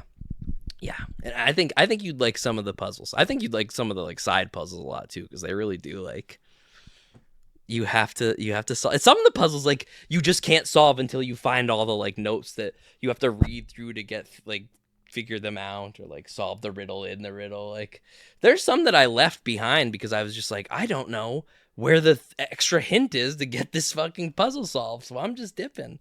I think you can go back, like you have a map set up that you can go in, and it says like travel back to the Himalayas or travel back to. I'm assuming I can do that at any time, but. Are you getting what are you getting for completing these puzzles? Skill points, or there is a skill point system. You do get that throughout. Usually, you progressing the game is usually what you're getting for solving the puzzles. But there is a skill point system. You get a camera very early on in the game. A lot of the game, like you're solving, like you're Indiana Jones, so you see things, you're taking pictures of it. You get skill points just for taking pictures of like random things, and that builds and builds and builds.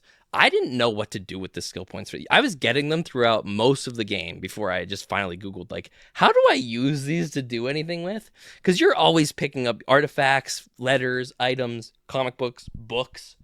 So I didn't know what any of that really was about. I thought it was just extra shit. But then I read, like, you can use your skill points to read the books you're picking up to, like, better Indiana's, like, stamina. Because you have, like, a stamina system. You have a health. Like, your fighting can get better. There was one I got, like, you read a book, and now if I die, there's a chance for you to crawl and, like, grab your hat for, like, a second life. So, like, that was pretty cool. But I had, like, banked, like, 6,000 of these fucking points. Because anytime I see the camera thing, I'm like, ooh, I'm going to take a picture real quick. Ooh, I'm going to take a picture real quick. Most of, like, the main story, like, you walk into a room and, like, the only way to make the game continue is, like, we want you to take a picture of this thing. Mm-hmm. So that's a big part of it. And, yeah. So you use those books to then, like, get the skill points usage. So you also get the points for solving puzzles and, like, some notes you pick up. They're just like, ooh, that's new information. Skill points. Right. Yeah. What are they? What are the stats you're putting into, or like, what are you investing in with these skill points? Each of the books have like different menus that you can go. Like, I'm trying to think. Like I said, I just found out about them, so I just like. But there's like a fighting menu where like it boosts your like fighting ability. There's endurance, health, different like moves that you can use. I can't remember the exact names of these things. There's only like 6 genres of books, and then you get better abilities by studying those. So you're studying, you're Indiana Jones, you're learning, you're getting better. But even those things, like the health ones don't really give you a whole lot more health. Like they still want you to know, like, you're Indiana Jones, a mortal man. Right. So I appreciate that. But you get like having better stamina helps, because some of the like, you have to climb, and that like gets rid of stamina. So like having that be built upon has saved me a lot. Because like I said, I was pretty fucking far into this game before I was like, oh, I can make my stats a little bit better. It's not a very stat-oriented game. I didn't need it, but it is helpful now. Especially the first time I died, and I was like, "Oh, that's right, I can grab my hat and live if I make it there on time." That's a fun mechanic. Yeah. So, really, really good time for a game that I wasn't like super anticipating this year, but now that I'm playing it, I'm just like, this is fun. And on my computer, it runs really awesome. Like even on my laptop, it looks pretty good. It's flawed, but looks pretty good on that. On my computer though, it is a gorgeous game, absolutely gorgeous.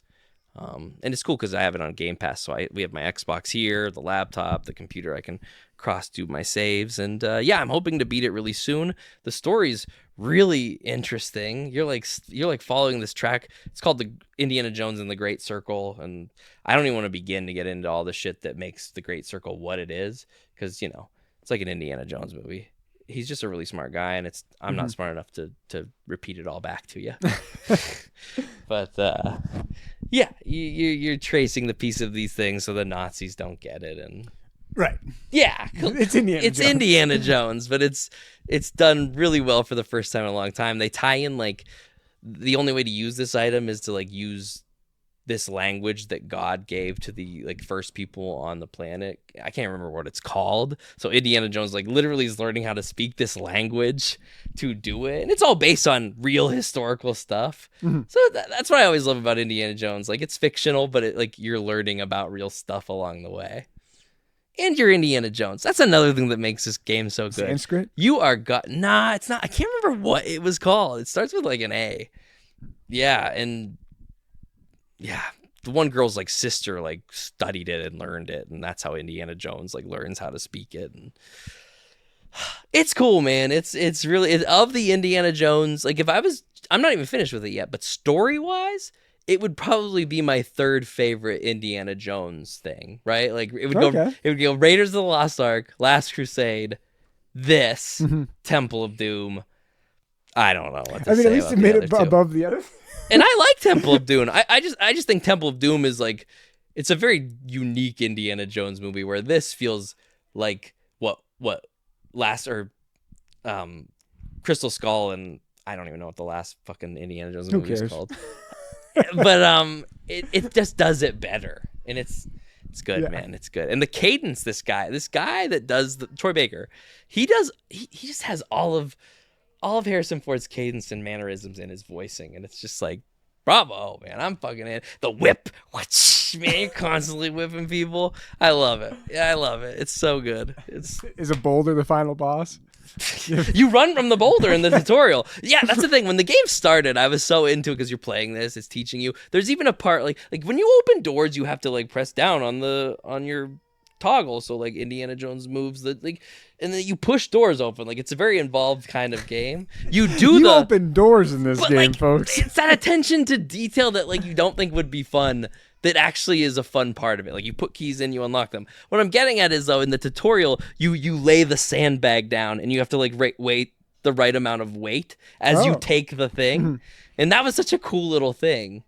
Cause like, well, at first I was like, oh God, I don't know if I can do this. But then you were immediately reminded he doesn't, because that's what does the weight thing. And then the ball chases you, and you learn how to jump and swing with your whip as you're getting away. And it was such a fun tutorial because it was like, I mean, it's one of the best scenes from Indiana Jones ever. So why not make that how you learn how to play it?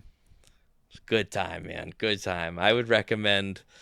And I don't think it's a super long game. I'm only about 15, 16 hours into it, and I'm almost done. So, like, if you wanted to take a break from that, I would recommend it. And the thing is, I got it for free because it was on Game Pass, but, like, I would buy this fucking game. I would buy this game. Bethesda. Is it a $60 game?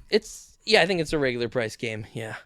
But it is. It's a game that is that good. So, that's what I have to say about Indiana Jones, man. I fucking... I am digging it. I'm glad you did the negative first. Yeah, me too. Got that out of the way. Because that's the most negative I have to talk about anything we're going to talk about tonight.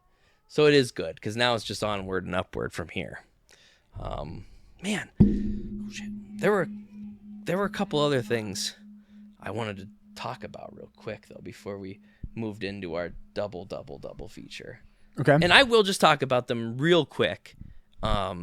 because one of them is the show I told you to watch, but since you didn't watch it, I can make it quick. And then I got another show. So we'll continue with Lucasfilm and go with the Star Wars show then, Skeleton Crew. That's another thing that I am having just a great time watching. And when I go online and see what people think about it too, it seems like for the most part, people are also enjoying it. So it's a really good fucking show, man. Is this animated? It's not animated. It's live really? action. So it's a live action show. It's made by the guy that did the new Spider-Man trilogy, Homecoming and all the Spider-Man movies. And it's essentially, and I think people have been saying this since the first trailer came out, it's like the Goonies mixed with Star Wars, mixed with, now that I'm watching it, mixed with Fantasy Island, or no, Fantasy Island, Treasure Island, or Treasure Planet, honestly. It's Find buried treasure. So, dude, it's centered around like these kids that live on this like planet in the Star Wars universe, called Atten, and they live in like the suburbs of, so it's like Star Wars suburbs, something you've never seen before. And they stumble upon a spaceship that, like, they accidentally hit a button and it shoots them off into space, and they get lost in space. And yeah, it becomes this whole thing around that. A pirate ship. Well, that ship is a pirate. The ship they find is a pirate ship. There's, because it opens up with like a crawl that talks about pirate. You're introduced to pirates right away, like invading a New Republic space cruiser at the beginning of it. It's set, in that Mandalorian, a couple years after Return of the Jedi era. So they shoot off. They end up going. They wake up this droid that's on the ship, and that's how you find out it's a pirate ship. And they they tell him like, "Yo, we killed your captain, so now we're your captain." So like he goes along. Them be the rules. And that's how he talks, dude. He's a fucking awesome droid. I've seen the show. His name is SM-33, and he is so fucking funny. And they nail the droids all the time. But like, this is another one of those droids that you're just like, this is so good. He's so fucking funny and interesting, and he's a pirate droid, and he talks like not exactly like that, but like that. It's you've seen Shaun of the Dead, right? It's the friend, not Sean, but like his buddy that voices him, Nick something. But the Dead. Yeah, Nick of the Dead. He does a really good job. But the real saving grace for me, not saving grace, he's like to me he's like not Vicodin. I was gonna say Viagra. This guy, anything he's in, he saves it. But I think in this sense, he makes it just better. Because it's Jude Law, dude. So Jude Law's there. Jude Law shows up. And man, do I love his character. He's like the main pirate that you meet at the beginning. He's masked, and he like leads a crew to like a failed mission, and they fucking usurp him. So like the kids get thrown into a jail, and that's how they meet him, because he's in that same jail. Jack Sparrow. This is Crimson Jack is his name. Crimson Jack. So Jude Law, and he can use the Force. So like he's Force sensitive. He's Jude Law, and he's with these kids. You find out within the series though, and I hate to take this away. It's kind of the main points of the show. It was one of those things they didn't advertise about it, but it's one of the greatest plot lines about it. Is like you find out in like the second episode that people have never heard of, nor do they know what the planet these kids come from. They're all like saying like, we need to get back to our planet. And everybody's just like, that's a made up planet. Like, what are you talking about? So you start to kind of like think like, oh, this planet is like hidden from the rest of the galaxy. And Crimson Jack knows there's like a hidden treasure on it. Right. Yeah. Now all these kids are letting slip where this. Right. And like that's that's all part of it. And you're just kind of like, so you're finding like, you're like interested in like what's going on back at the planet, because like it cuts to like the parents that work on this planet. They work for like this supervisor that you never meet so far. So like they're wanting to find their kids, but they're just used to the way things are on their planet. It's super good mystery mixed with like this swashbuckling pirate adventure in the Star Wars universe, and I am just delighted at how good I think it is. Every episode far. The kids are good. There's this one kid, his name is Neil. He's like an alien, but he's such a nice kid. Great, just good characters. Jude Law, dude. As soon as he came in, he was making me laugh. Oh, Yeah. Who is Jude Law? Jude Law. I'm trying to think of a movie that you would see him in. He's in a lot of movies. Have you seen? You probably didn't see the second or third of those Fantastic Beasts movies, huh? He played young Dumbledore in that, and honestly, as shitty as those movies are, he as young Dumbledore rocked it. Yeah, he's in that. I'm trying to think of what's that? What's that romance movie he was in? Oh, fuck, he was in this movie. It was him and Jack Black and Cameron Diaz and the girl from Titanic. I definitely haven't seen this. Oh yeah, he's pretty good. I mean, I just like Jude Law in most things, but The Holiday, yes, thank you. But in Star Wars, I'm just so glad he's there. He plays such a fun character, and it's just fun to be watching a Star Wars that's just like unique in tone, unique in feel, but characters that I genuinely like all of them a lot. Mm-hmm. And it's funny, man. Going into this show, I had I was just like, yeah, I'll take the show or leave it. The same way I felt about Andor, and I'm telling you right now, I'm getting like the same kind of like enjoyment from. Is it the same like? You can tell it's in the Star Wars universe, but that's all that's basically Star Warsy about it. Yeah. I mean, yeah. Okay. Like this kid wants to be a Jedi. He knows about Jedi. They think that Jude Law's a Jedi because he can use the Force. He admits that he's not, but like that's still just like, okay, then where'd you come from? Like you got the Force. There's a lot of questions that you want to know answers to, but he pirated it from somebody. Maybe it's really cool. And they introduce like different aliens, a lot of practical effects. There's this owl alien creature that can talk that they go to seek like coordinates from. And I just thought the design and look of that thing was really cool. Yeah, I say check it out, man. I think you'd really enjoy it. There's only 4 episodes left. I hope it sticks the landing. I hope it keeps going as well as it has, but it's just been a really fun little refreshing Star Wars show. I really like the name now that I know it. It's Skeleton Crew, yeah. And it's kind of fun because like when they find the ship, it's like it's filled with just skeletons because it's been buried on their planet for an uncertain amount of time. Mm-hmm. Because like these kids don't know about. They think the world, like the whole galaxy, is still in like the old Republic. They don't know, like they have credits. That's how people start recognizing, like, how do you have these old Republic credits? Like, don't you know about the war? And they're like, what war? And like they've missed many wars. They don't know about like the Clone Wars, the Galactic War. They talk about Alderaan at one point, and the owl lady is like, oh boy, you don't know what happened to that. And it's just like, because like they know of planets. They're like, yeah, we know of Coruscant, we know of Alderaan. And the owl's like, you must have missed the war. They're like, what war? So like that dynamic's really fun because you're like, why don't these people know about this? Right. And why don't these people know about that? Like, what's going on here? And there's apparently a treasure on this planet that they come from that the people on it don't know.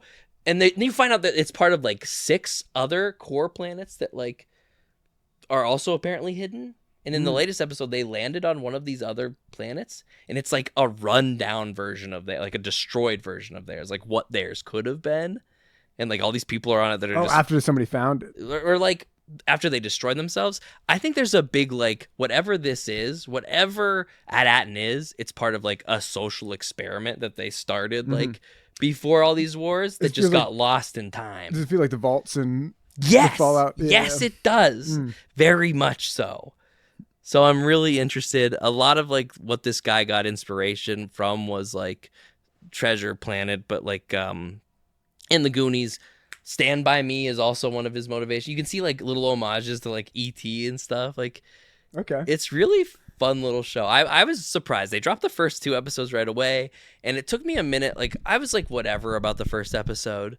But then I watched the second, and I was like, okay. And then I watched the third, and I was like, I like this show a lot. And then the 4th episode just came out, and I was like, this is still so good. So good. I mean, what you're saying, it sounds like I'd really like it. I think you should check it out, man. It's one of those special gems like Andor that just is like, hey, I like this. And it sounds like a lot of other people like this. And in Star Wars, that never happens. Right. It's Baby Yoda. It's the original trilogy. It's Andor. It's this. It's those pogs or the bird. the porgs. Yeah.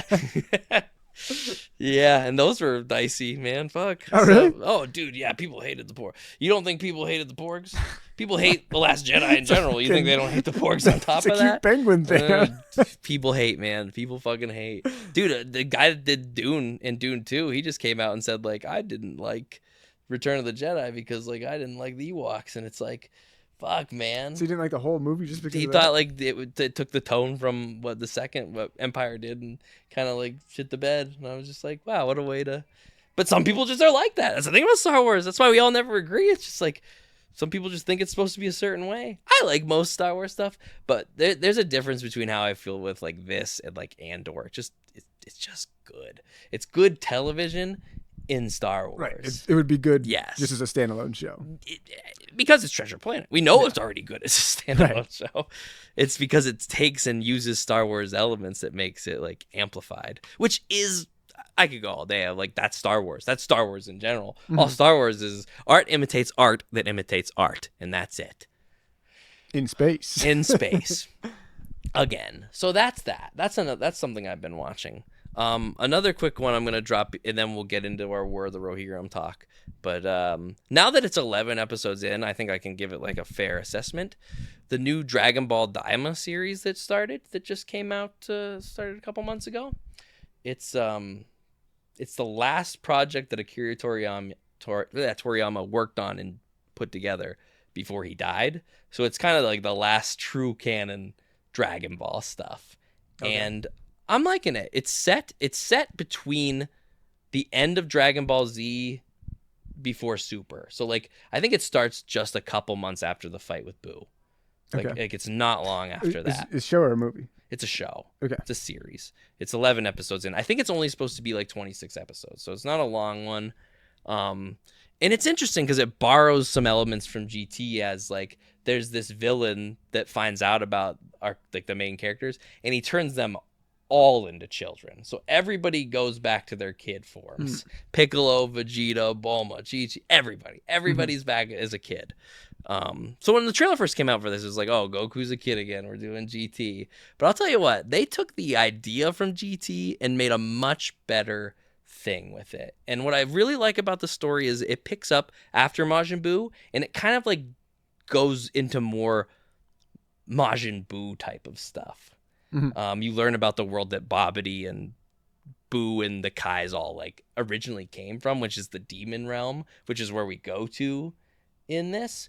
There's a lot of lore building that makes more sense out of like some of the things that Dragon Ball has done that sometimes people are like, that doesn't line up, but it's Dragon Ball, so forget it. Like, who cares? But they kind of make sense out of it with this demon world thing. And I like the villains. There's multiple villains. Is Demon World just a planet, or is it a different... It's like a different realm that they can go to. And it's like where King Piccolo like originally came from, was the demon realm. And you learn like that Nameks come from the demon realm too, but like they actually left the demon realm and made their planet, which is why there's a planet. But they stem from this world. Same with the Kais, and same with the Majins. Most of the people that live in this world are considered Majins. Buu is like a specific like demon-made Majin, which is why he's like that. So you get into like that world a little more, and you start learning more about like the history. It gives Buu this depth that you didn't think it needed, but is kind of cool to have now. So their goal is like, these people come to like our world, they wish on the Dragon Balls to turn everybody into kids, and then they kidnap Dende so they can't wish themselves back to being adults. But the demon world has their own Dragon Balls, so they're collecting these 3 Dragon Balls in their world to make their wish to be adults again. But they're getting mixed up in all this other crazy shit going on in this realm as well along the way. And to get a Dragon Ball in this realm, you have to fight like one of these like super warriors that they like made to protect the Dragon Balls. And so Goku's fighting one of them, Vegeta fights another one of them. And it's like, what I really like about it the most is it feels like early Dragon Ball, because it's like Goku gets picked up but from this person that like lives in the demon world to like go with him into the demon world and save it, basically. So it's like this little adventure of collecting the Dragon Balls. It's funny, but it mixes with that like sci-fi action that is Dragon Ball Z. Because like one of the villains is like, she stole like DNA from Majin Buu like during the Buu fight. and is using it to create like these different Majin Boos. I think the one was called Majin Ku, and another one is called Majin Do. Bibbidi bobbidi boo. I mean, that's it basically. Bobbity, and his dad's name is Bibbidi, so it comes from that. But so that's it. That's really it. If you look at how Akira Toriyama names his characters, they're all Kakarot, that's carrot. Like the Saiyans are all named after vegetables and some shit, and it's all he's a goofball. Dragon Ball's funny. Dragon Ball Z got serious, but it's funny mostly. But yeah, they do a cool blend of that, and like just seeing like this one Kai lady like creating more boos. I'm just like, what are we gonna get into? Like, what's gonna happen? It's got all these, and just like Star Wars, where like it started kind of simple. But now it's just got all these elements of story that I'm like, how's this going to play out? I'm interested. And it's beautiful. It's gorgeous. They started working on this like 2 years ago, and it shows. Like where Super came out and it was like, you can see like, oh, this is new, so it should look really good. But it doesn't. This looks really good. And it's just nice to see that. And it's still in Japanese right now, but the English dub comes out in a couple weeks. And I'll be looking forward to it. What are you watching it on? It's on Netflix. I watch it on Crunchyroll. Oh, really? Yeah, it is on Netflix. Comes out every Friday. What's it called? Dragon Ball Daima. Daima. Daima. Which means like magic or something. Because the people in the demon world use magic. Like the one character that travels with Goku, you don't see it a lot, but he like shoots like purple magic energy out. That's different from Ki. I think so. Yeah. So they get into a lot of that stuff in it, like the details of how their magic and all that shit works, which is nice with Dragon Ball because they don't always explain a lot of things, but they explain so much cool stuff into this that like it's kind of like a retcon, but it's like it's a good one. It's one that kind of makes more sense out of what's already been established. So is GT like not canon? GT's anymore? not canon, so it doesn't exist. Yeah. So I never even. Yeah. I didn't even know they turned them into kids in that. They turned just Goku into a kid in that. Okay. Yeah. I knew that they became monkeys, and that was all I knew. Yeah, that's all the time. But yeah, Goku gets turned into a kid in that. But in this, everybody's a kid, so it's a little different. And their goal is to still get older again. But like, they found like these items that act as fusion like items that I'm like, ooh, when are Kid Goku and Kid Vegeta gonna fuse together to make Kid Vegito? Like, oh man. Are like. They're the same age, or like yeah. They all turned back, I don't know if and like Gohan... Trunks and Goten turned into babies. They haven't showed Gohan. Gohan wasn't at like the party that they were all at when this happened, so they haven't shown Gohan back as a kid. But Goten and Trunks turned back into babies. God damn it! God fucking damn it! I hate this thing. I hate it so fucking much. I can't believe it lasted this long, and now it's doing this. Whatever, I'll just hold it for now. Are they gonna fuse as babies too? No, they're not like involved. So only Vegeta, Goku, Piccolo, Supreme Kai, and Bulma go to the Demon World. Everybody else just stays back. What's Bulma doing there? She's She's always got to be involved, man. You know her. Isn't she taking care of her baby? Teen mom on. She's just a kid. How can she take care of her baby? They needed her. She like built. They went separately. First, it was just Goku, Supreme Kai, and then like the two new characters that picked him up, and then Vegeta, Piccolo, and Bulma came later. So, Krillin's not. if they're looking for Dragon Balls, Bulma's got to be there. Krillin's not dying in this show. No, What the? he's just a kid, man. I don't see anybody dying. It's kind of just a kid in the regular. but he's a little guy. Hey, the man. little guy who gets. It's fun, and today was the first episode I actually watched on my television. Like, it looks good on my iPad. Man, did it look really beautiful on my television. I was like, this show is... It looks good. It feels good. It's funny. It's got a solid little Dragon Ball story, and it's diving into more Boo shit that I didn't think we needed. And, oh my god, the first episode, though I didn't like it for this originally, but like the first episode is essentially a recap. It's like the new Demon King catching up on everybody from Earth. So there's a lot of really awesome reanimated scenes from just Dragon Ball Z in general, especially the Boo arc, and they look fucking awesome. It's like the whole episode, That's though. interesting that they redid it and not just like. showed the old one. I'm glad they did, though. Man, it looks cool. It's cool, and it's just like real quick parts. Like it's like Vegeta blowing up the World Tournament when he went Majin, and Gohan fighting Boo, and just like the best moments just reanimated real nicely. And yeah, it was cool to see that. Takes up the whole first episode, which only just like a recap of just the Boo saga, or kind of because the Boo saga it shows like I think some of the other stuff like during the Cell saga, but like it really focuses on Boo because it's more like they're from the world that Boo came from. Right. Yeah, I guess they wouldn't care about. Because Dabra, who came with Bibbidi to Earth, was the old Demon King, and because he died fighting Boo, this brother of his now took over the demon world. So he's catching up. Gotcha. Yeah. And yeah, the whole first episode is basically like, who are these villains? This is who they are. And then at the very end, he turns them into kids, and that's the end of the first episode. And when there was only one episode, I was like, man, I wanted more. Now that there's 11, like for somebody that can just binge it. Yeah. Are they cool episode? 20-minute episodes? Or? Yeah, like 20-something minutes. Your typical. The first episode's a little longer. I think it's about 30 minutes without commercials, but all the rest are normal length. So yeah, I'll have to check that out. I think it's pretty. Two shows. Yeah, that sound really good. Yeah, I can't and like check out. Like Skeleton Crew only has 4 episodes, so I wouldn't say it starts kind of slow. Daima starts a little slow, but once it gets going, it gets going pretty good. And same thing with like the fact that you can binge it. Mm-hmm. Like the slowness felt when it was like 4 weeks in and like nothing had really happened yet. Right. But when you can just watch past it doesn't. Anime is meant to be binged. Yeah. Yeah, it exists in that realm. So yeah, definitely I'd say check out Star Wars first.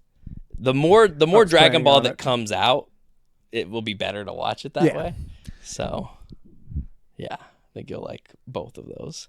Now I'm gonna fix this mic before we get in. I'm gonna pee my pants. So we'll do a little pause. Is that really how you feel about the Jews? Oh, we're back on. Okay. Got it. So Jarrod and I saw a movie a little over a week now. So it's, we might have to remind ourselves a bit of it. But Jarrod and I saw the new Lord of the Rings, War of the Rohirrim movie. So that's kind of our main topic for here tonight, is us together reviewing this film. Yeah, first time we've talked about it. Yeah, we made a couple comments after the movie, but then we went home. So we didn't really get to, honestly, at the end of the day, I don't even really know if you like the movie, let alone what you feel about it. So let's just dive into it, man. Well, actually, let's explain the movie in case anybody doesn't know. If you don't know, well, then we'll tell you a little. So War of the Rohirrim. Have you heard of cartoons? War of Rohirrim is the newest Lord of the Rings movie that just came out that takes place 200 and so years before the Lord of the Rings movies, and it's about the civil war in Rohan between like the mountain folk and a different tribe that were once part of the Rohirrim or the Rohan realm. I think it's Dunlendings.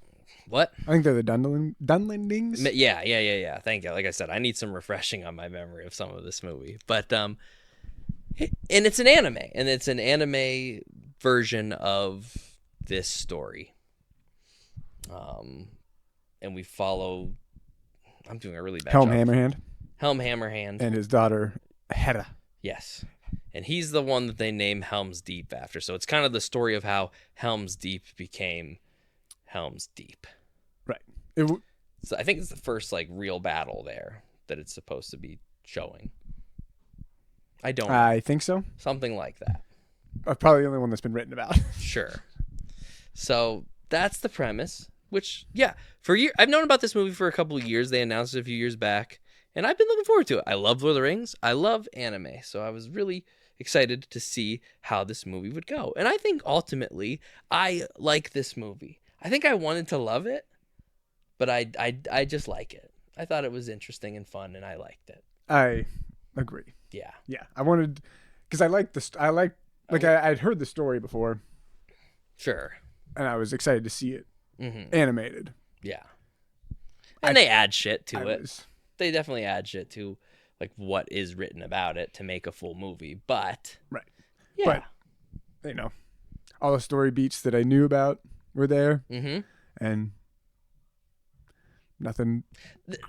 There's nothing I dislike about it. Yeah. You know what I mean? It's just, It just wasn't. I think maybe if I didn't know the story already, it would have been a lot better. Yeah. But It's kind of like Sonic 3 again. yeah, Yeah. and I think it was fine. But that's where I feel like that's where they kind of went wrong was making Hera too much of a main character, because She's the main character. well, I mean, because it feels like they could have just made Helm the main character and then done that story and then been done. But as soon as his story is over, that feels like the end of the movie. And then they're just well, we have this this main character that we've been following this whole time. We need to finish up her story. Yeah. And it just kind of felt like 20 minutes of we don't, what's going on? We don't really need to be doing any of this. Yeah. The movie feels like it should have been credits. But I was glad to see it, though. We needed some more battling. Yeah. There needed to be an ending to the story. Yeah.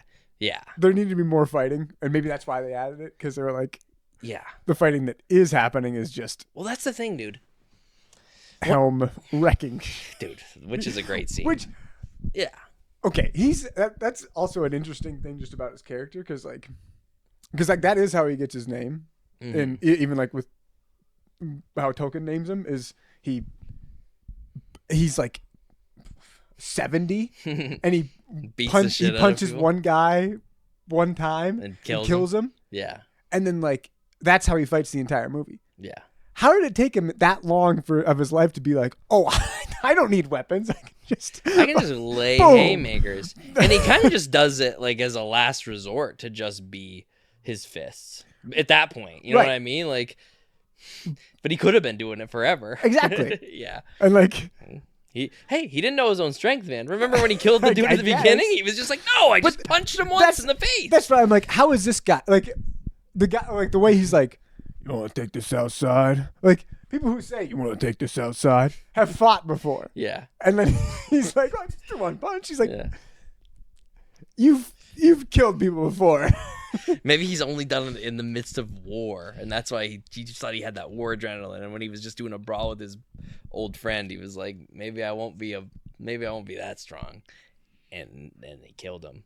Which I did kind of chuckle. This is the Lord of the Rings movie that I have certainly laughed the most at, and certainly the hardest Yes. at. Oh my not sure God. I wasn't how many meant of those to. were supposed to No, be funny. I don't even know if the thing that made me laugh until I cried was supposed to be funny. I hope it was, but it did. So it's got that going for it.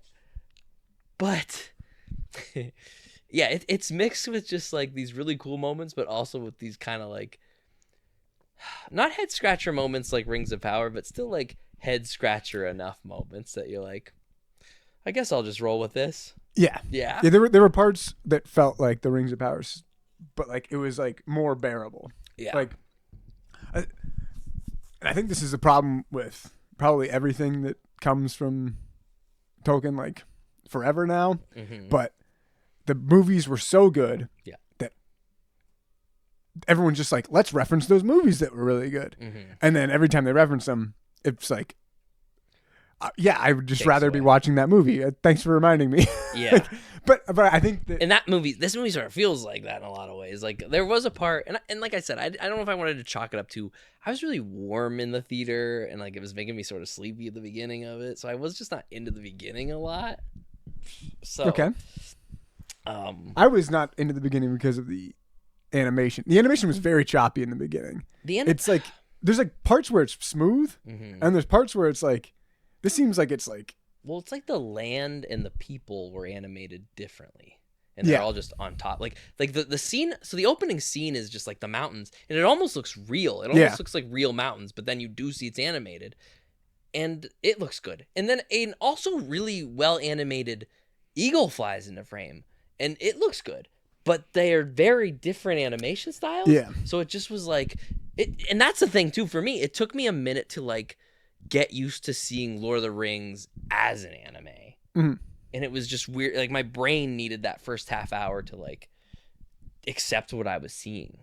Mhm. And in some of the animation, and I don't know if this is an homage to, like, the old Lord of the Rings cartoon, but it just seemed like there was a lot of nonsensical movement of characters and things. Like, they needed them to move at times, but, like, right, to show that it was animated, they not didn't just need them to move. Like, they could just stand still. Like, there were things where, like, characters were just, like, moving their hands a lot of times. But even, like, the fluidity of how some things look. If you watch some of those old Lord of the Rings animated films, like, they're old. But, like, one thing that sticks out to me with them is, like, they make things just move way too much. Like, way too much. And I see that in this. It looks better in this, but it's still, like, weird. Right. It's weird, yeah. There's some good animation in this. There's some just weird animation in this. There's never any bad animation, I guess. There's nothing that's, like, bad. It's just odd. Yes. And to me... And it's not coherent. Yeah. Because it's, like, sometimes it's... Which I've heard that multiple studios worked on animating it, so that's probably it. I was stoked because the director of this directed this series called Eden of the East that I watched in college, and I love that, and I think it looks visually good too. So going into this, I was like, wow, knowing that guy's hands on it, I'm really pumped.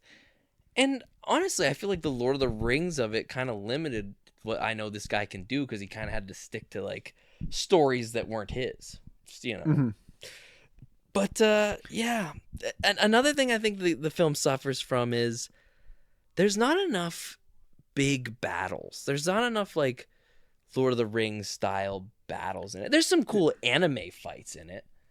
But there's not, like, there's, like, one big horse battle at the start, like a land battle of, like, people on horses, you know, the two tribes or the two, like, sections of this Civil War fighting. But then they get stranded in Helm's Deep, I guess. And there's just not a lot of battling. And even when the final battle comes, it's still not a big Lord of the Rings kind of battle.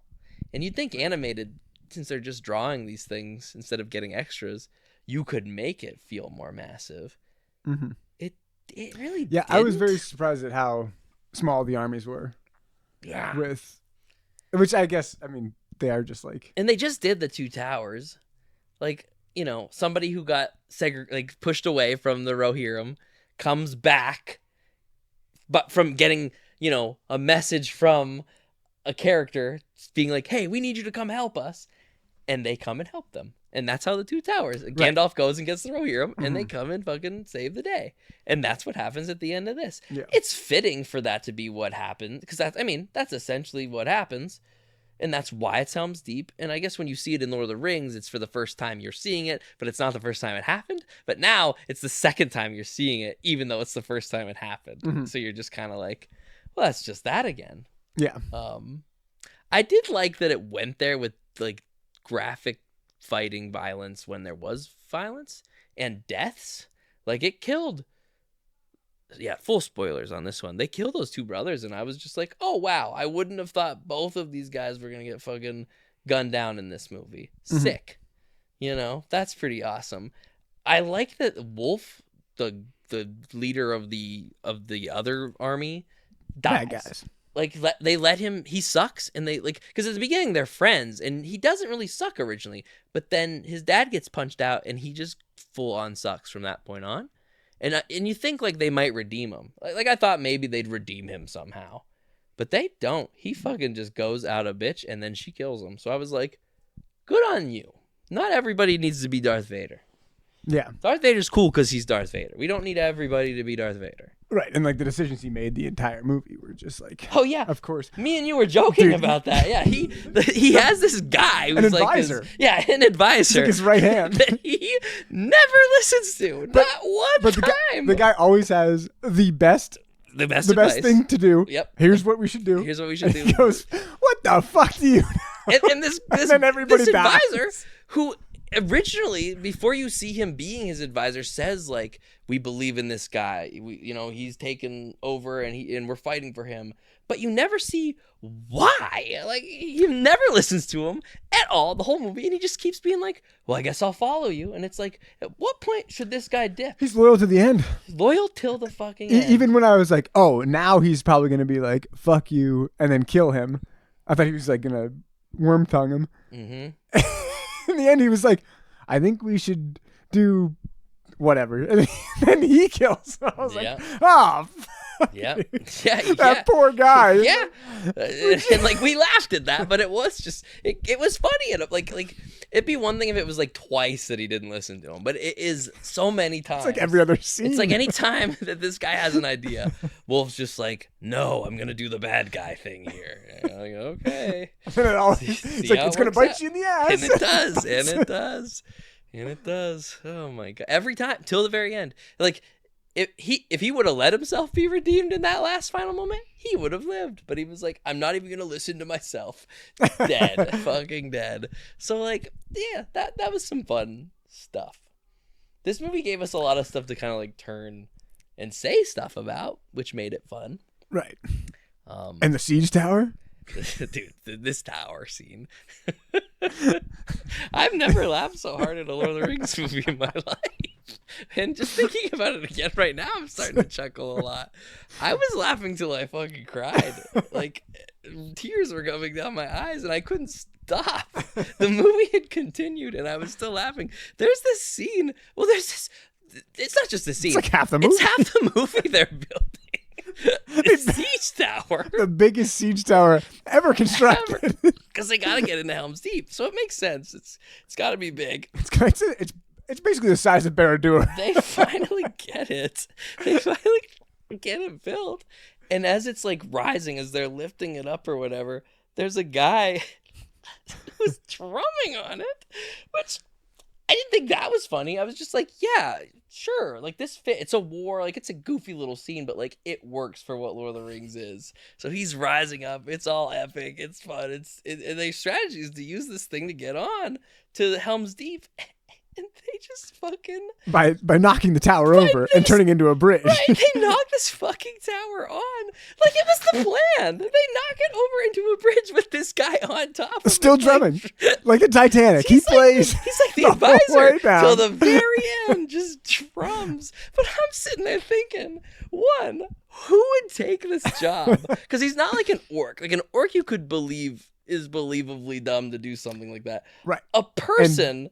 under the control of I feel Sauron. like you could be like, I don't want to be the drummer on this thing. Like, do you think you're the only one that can play the drums? Like, they kind of show him like as it crashes, but like they almost want you to forget he's there until the very crash. I wish they would have shown him. Like at the very end. But like, it's a slow fall, so the whole time you're like, are they just gonna fucking kill this drummer? That like, he's not an important character, but they've made a point to show him to us at least 3 times drumming. They're just getting higher and higher. God.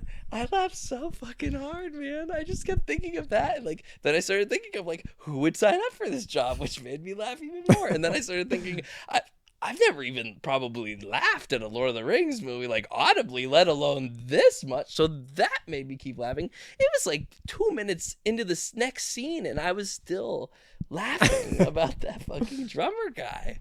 Oh my God. So like, not supposed to be funny probably, but that is a win. If a movie makes me laugh that hard, right out the gate, I'm like, that's a win at least. That's certainly a win for me. Yeah. And her pep talk, her oh yeah, her pre-war Jarrod did not pre-battle like her speech. pre-battle speech. Her dad had a good one. Everyone else has a good one. Everyone else does have a good one. Hers is shh. Yeah. They tell her, we will defend this fort or die trying, and her response is shh.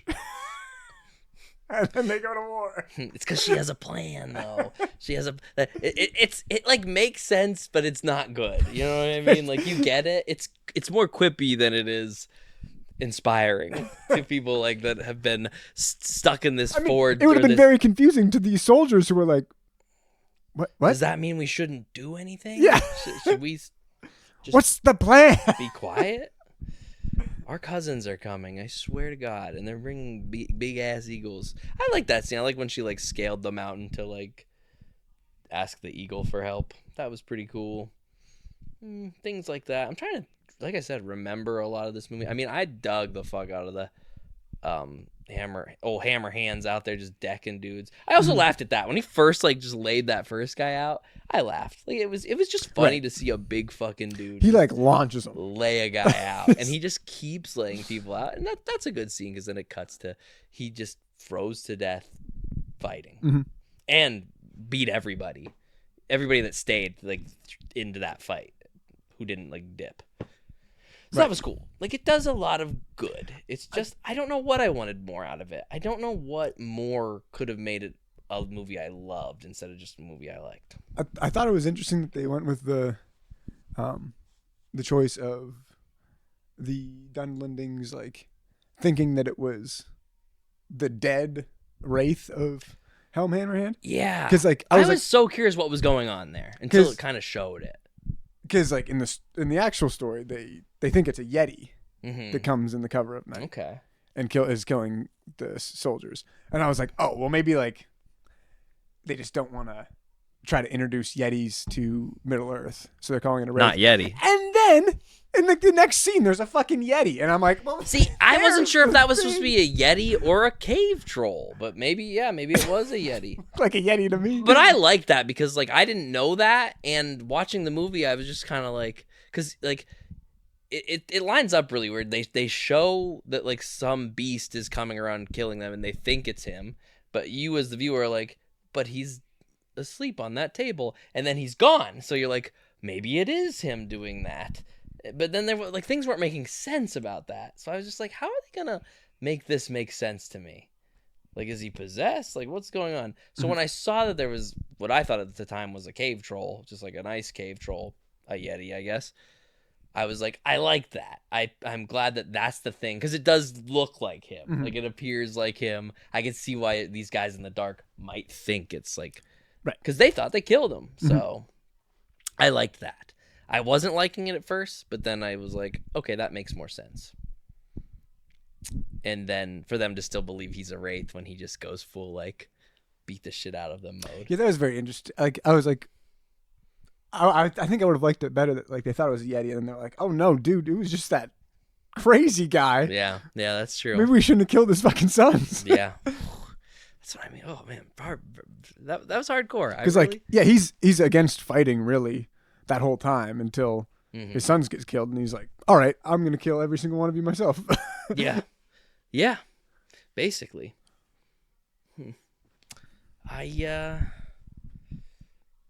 Like I said, I can't think of anything that would make me like it more. The horse, the Shetland pony.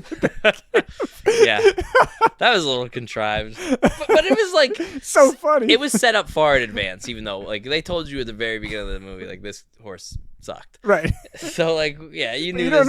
Like, how are they gonna catch him? Well, he's on a horse that is just. He's on a pony. Everyone else is a horse. Fucking can't even breathe. Yeah, this guy's the king's kid, and he has this fucking dying horse. Yeah, that was. But the way it's breathing. Did they kill that horse too? I can't remember. I think they just killed him. I don't remember. Don't think they even show either of them dying. I think you just assume. Or no, they show him die. Back. Yeah. So I guess they probably killed his horse. The horse was dying anyways. Yeah. They probably put it out of his. Like, oh, this poor thing. Actually, they don't show you the rest of that scene, but it's probably the horse dies there of just like exhaustion. Yeah, and then they capture him. That's probably what happens. Yeah. So that's another. This movie leaves a lot to like make little jokes about, and it's not like in the same way that I can make jokes about the Rings of Power, and that one kind of actually hurts. Where this one, like, I still think it's good. It's fine. Yeah. It's still not up to the movies. Yeah. I mean, like, if it's between, like, watching it or watching maybe The Hobbits, I'd probably, like, consider it. But once again, if it's a choice between it or any of the other Lord of the Rings movie, it's Lord of the Rings. Yeah. But it's still good for what it's I wanted stiff more competition. It's fine. Yeah. It's not Rings of Power. No. No. And that's me who liked Rings of Power for a very long time until I didn't. But once I didn't, it was too late. And with this, I'll watch again. I think another thing that took me out of it at the start was like it was hard to watch anime. It's always a little jarring to watch anime on a big screen. Like I'm used to, like anime is something I watch on my television or on my phone. Mm-hmm. You know what I mean? So when you see it blown up, that is always like initially like, oh, I gotta adjust to this. So it was like adjusting to that, adjusting to Lord of the Rings as an anime, adjusting as like it was a lot at first, but I think once it got like the most I disliked about it happened in the beginning, and then everything after that I basically liked until the end, and it was just over. And then Saruman showed up. They were going to see Gandalf. I really wanted to make that Grand Elf joke like out loud to the theater when they were like, "What's his name? He has many names." One of them is Grand Elf.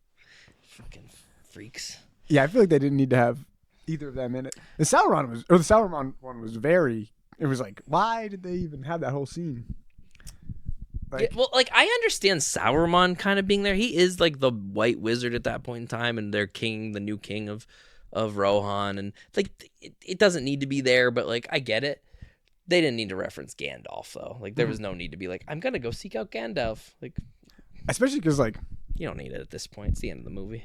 Yeah, and they're like in the beginning, it's like there's no stories about this girl, but it's after the movie, it's like, why aren't there any stories about her?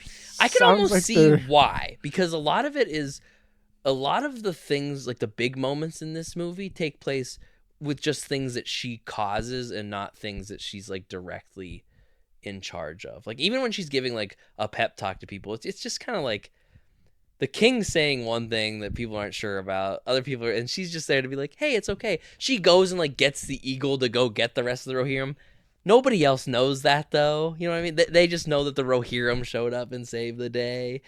So like I can see why nobody talks about it, because honestly, you know, even that new king would just be like, oh yeah, my cousin was a big help in that, but wouldn't be like she doesn't do any of like the crazy stuff. She's just, though she's the main character and she does a lot, she doesn't do a lot of the big stuff, I guess.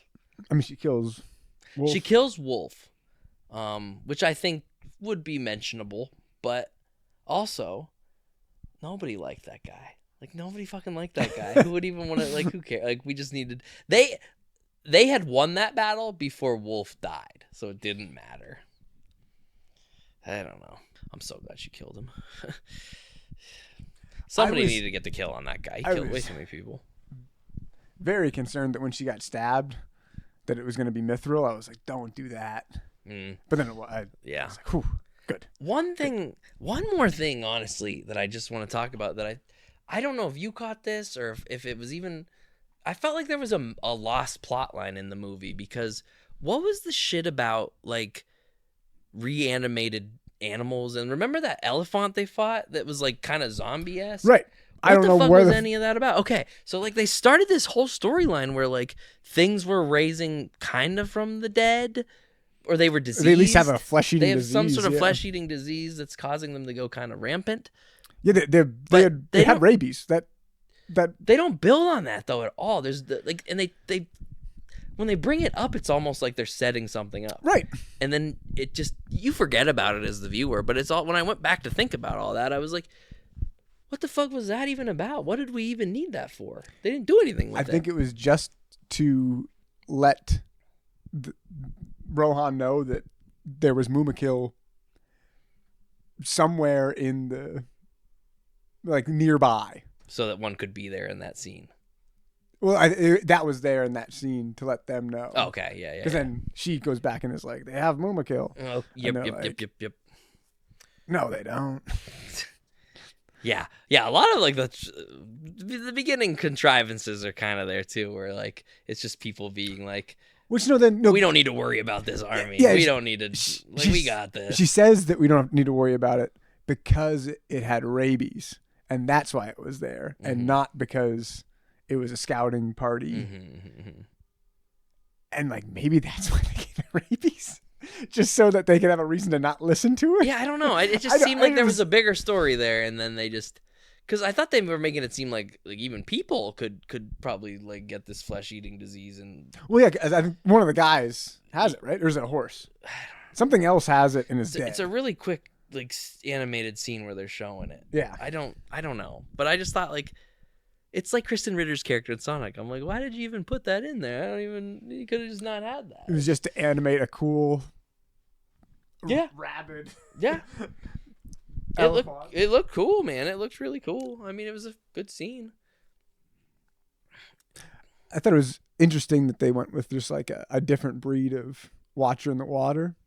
Because like with the nameless things, I always think that like I have a vision of them being like each of them being unique, but like a different creature. Sure. It was weird that it was another Watcher in the water, just like with a plant on its head. Mm-hmm. Just like a different Pokemon type. Yeah, it was a grass type. Yeah, Watcher in the water. Yeah. I think it was one of those things but where it was like very cool to see it. They used a lot of like Peter Jackson. I think it's based in the Peter Jackson like movie realm. Oh, for sure. So they used a lot of those visuals, and I think that's just why they like that. They were just like, let's do another thing that they recognize from these movies, but animated. Yeah. So, and once I got used to it, I was like, it was cool seeing Lord of the Rings animated like that. I would like to see more. I honestly think, and with different styles of animation, but I think a lot of like what you could do with Middle Earth shit is best done at this point in an animated form. You could do, I think the only way to do like the beginning or any of the Silmarillion really, especially with like the gods and shit, would be an animated series type of thing to tell those stories. I just can't. I feel like the budget would have to be big CGI enormous. battle of that would look way cooler animated like that. Yeah. So that's kind of like my hope. Like it sucked. I heard like this movie didn't make a lot of money. A lot of people weren't out to see it. It wasn't marketed very well, and it's reviewing just fine. And I'm like, that sucks because I feel like if this would have did really well, we could have more of like these big animated Lord of the Rings movies on the horizon. But I just feel like now it's like probably like this is it. Yeah, one and done. Yeah, which is fine. You know, I wouldn't want more of just like okay. I want the next good Lord of the Rings. I don't need any more good Lord. There's enough good Lord of the Rings shit. I guess I don't need more of it, but yeah, it would be cool. It would be cool. I would give this movie a 7 out of 10. Like if I was giving number reviews, 7 out of 10. I liked it. It could have been better. I don't know what I would make it be to be better, whereas with Sonic, I do. I give Sonic a 6. Yeah, I mean, I think that to make this better, just do the Helm Hammerhand story and make it shorter. Like if it was like an hour long of just like him going out and fucking up dudes in the middle of the night. Yeah. Because it's a very small story that they have to start with. Yeah. And like, yeah, you don't want to add too much and then be like, people be like, what is going on? Yeah, I never felt what is going on. There were moments that I was like, well, this is a little weird. The old woman character, she was a little odd, and then they all just hugged, like they just all like got along. Yeah. That was, an interesting something. I think that was the one, like each movie has like one line that's supposed to be funny. Yeah. The one line was oh, yeah. the only ghoul haunting these halls is you. That was a pretty good one, yeah. Definitely a zinger. Yeah. Like, it'll come out. I'll probably own it. You know what I mean? I'll probably buy the Blu-ray or whatever. And to complete the collection. Of course, man. I mean, I'm going to own what I can of Lord of the Rings shit. But, yeah, that was War of the Rohirrim and our thoughts on it. I don't think I have many more. Ride of the Rohirrim, still better. Yep. Yeah. And of course, and that's the thing, dude. I went into this knowing it wasn't going to be like, you almost have to go into every Lord of the Rings thing anymore knowing that it probably won't be as good as those movies. Right. Which is, I don't know if that's a good thing or not, but I don't know. It's a high bar. It's a very high bar. I think that it's probably like where it landed is like where I thought Rings of Power would land. Oh. And then wow. Because like yeah. You're going against the best, dude. Like, yeah. if you do half as well as the 3 Lord of the Rings movies, you have a good movie. You do have a good movie. And I don't know if it was half as good even. You know what I mean? Exactly. Which exactly. Yeah, exactly. Yeah. Which still isn't a bad thing. I like a lot of movies that aren't half as good as The Lord of the Rings. Most movies aren't. I like as half of them good. as well as I like. I like more than they deserve. Well put. Well said. Well said, man. Well, I think that is a good spot to wrap this episode up. Damn. Yep. This is a long at the length of a Lord of the Rings movie. the length of at least War of the Rohirrim. You can listen to this podcast where we talk about like a bunch of things at once. But yeah, that's the show. Jarrod, thank you for doing this episode with me. Thank you. Thanks for having me on. For coming to watch Lord of the Rings with me so we could talk about it on this. It has been a pleasant episode to plan for and do. And we will have to do more in the future. Absolutely. Absolutely. Good times. Always. It's good to prepare, and it's good to sit here and talk about it. And that's Nerd Shit in the Dark. So everyone, shitters, anybody who came here and watched or listened, thank you. We hope you have a Merry Christmas, Happy Holidays, great New Year's. I know Nerd Shit in the Dark has been kind of off air all of December, but in the new year, we're going to get back on track, back to bi-weekly episodes. We got some cool things lined up, some good plans lined up, and I'm looking forward to seeing you all there. Jarrod, anything to leave the shitters with? No, I think that says it well. Okay. Then good night, sleep tight, don't let the shit bugs bite, and wherever Braden is tonight, he loves you. Ta-ta. Goodbye.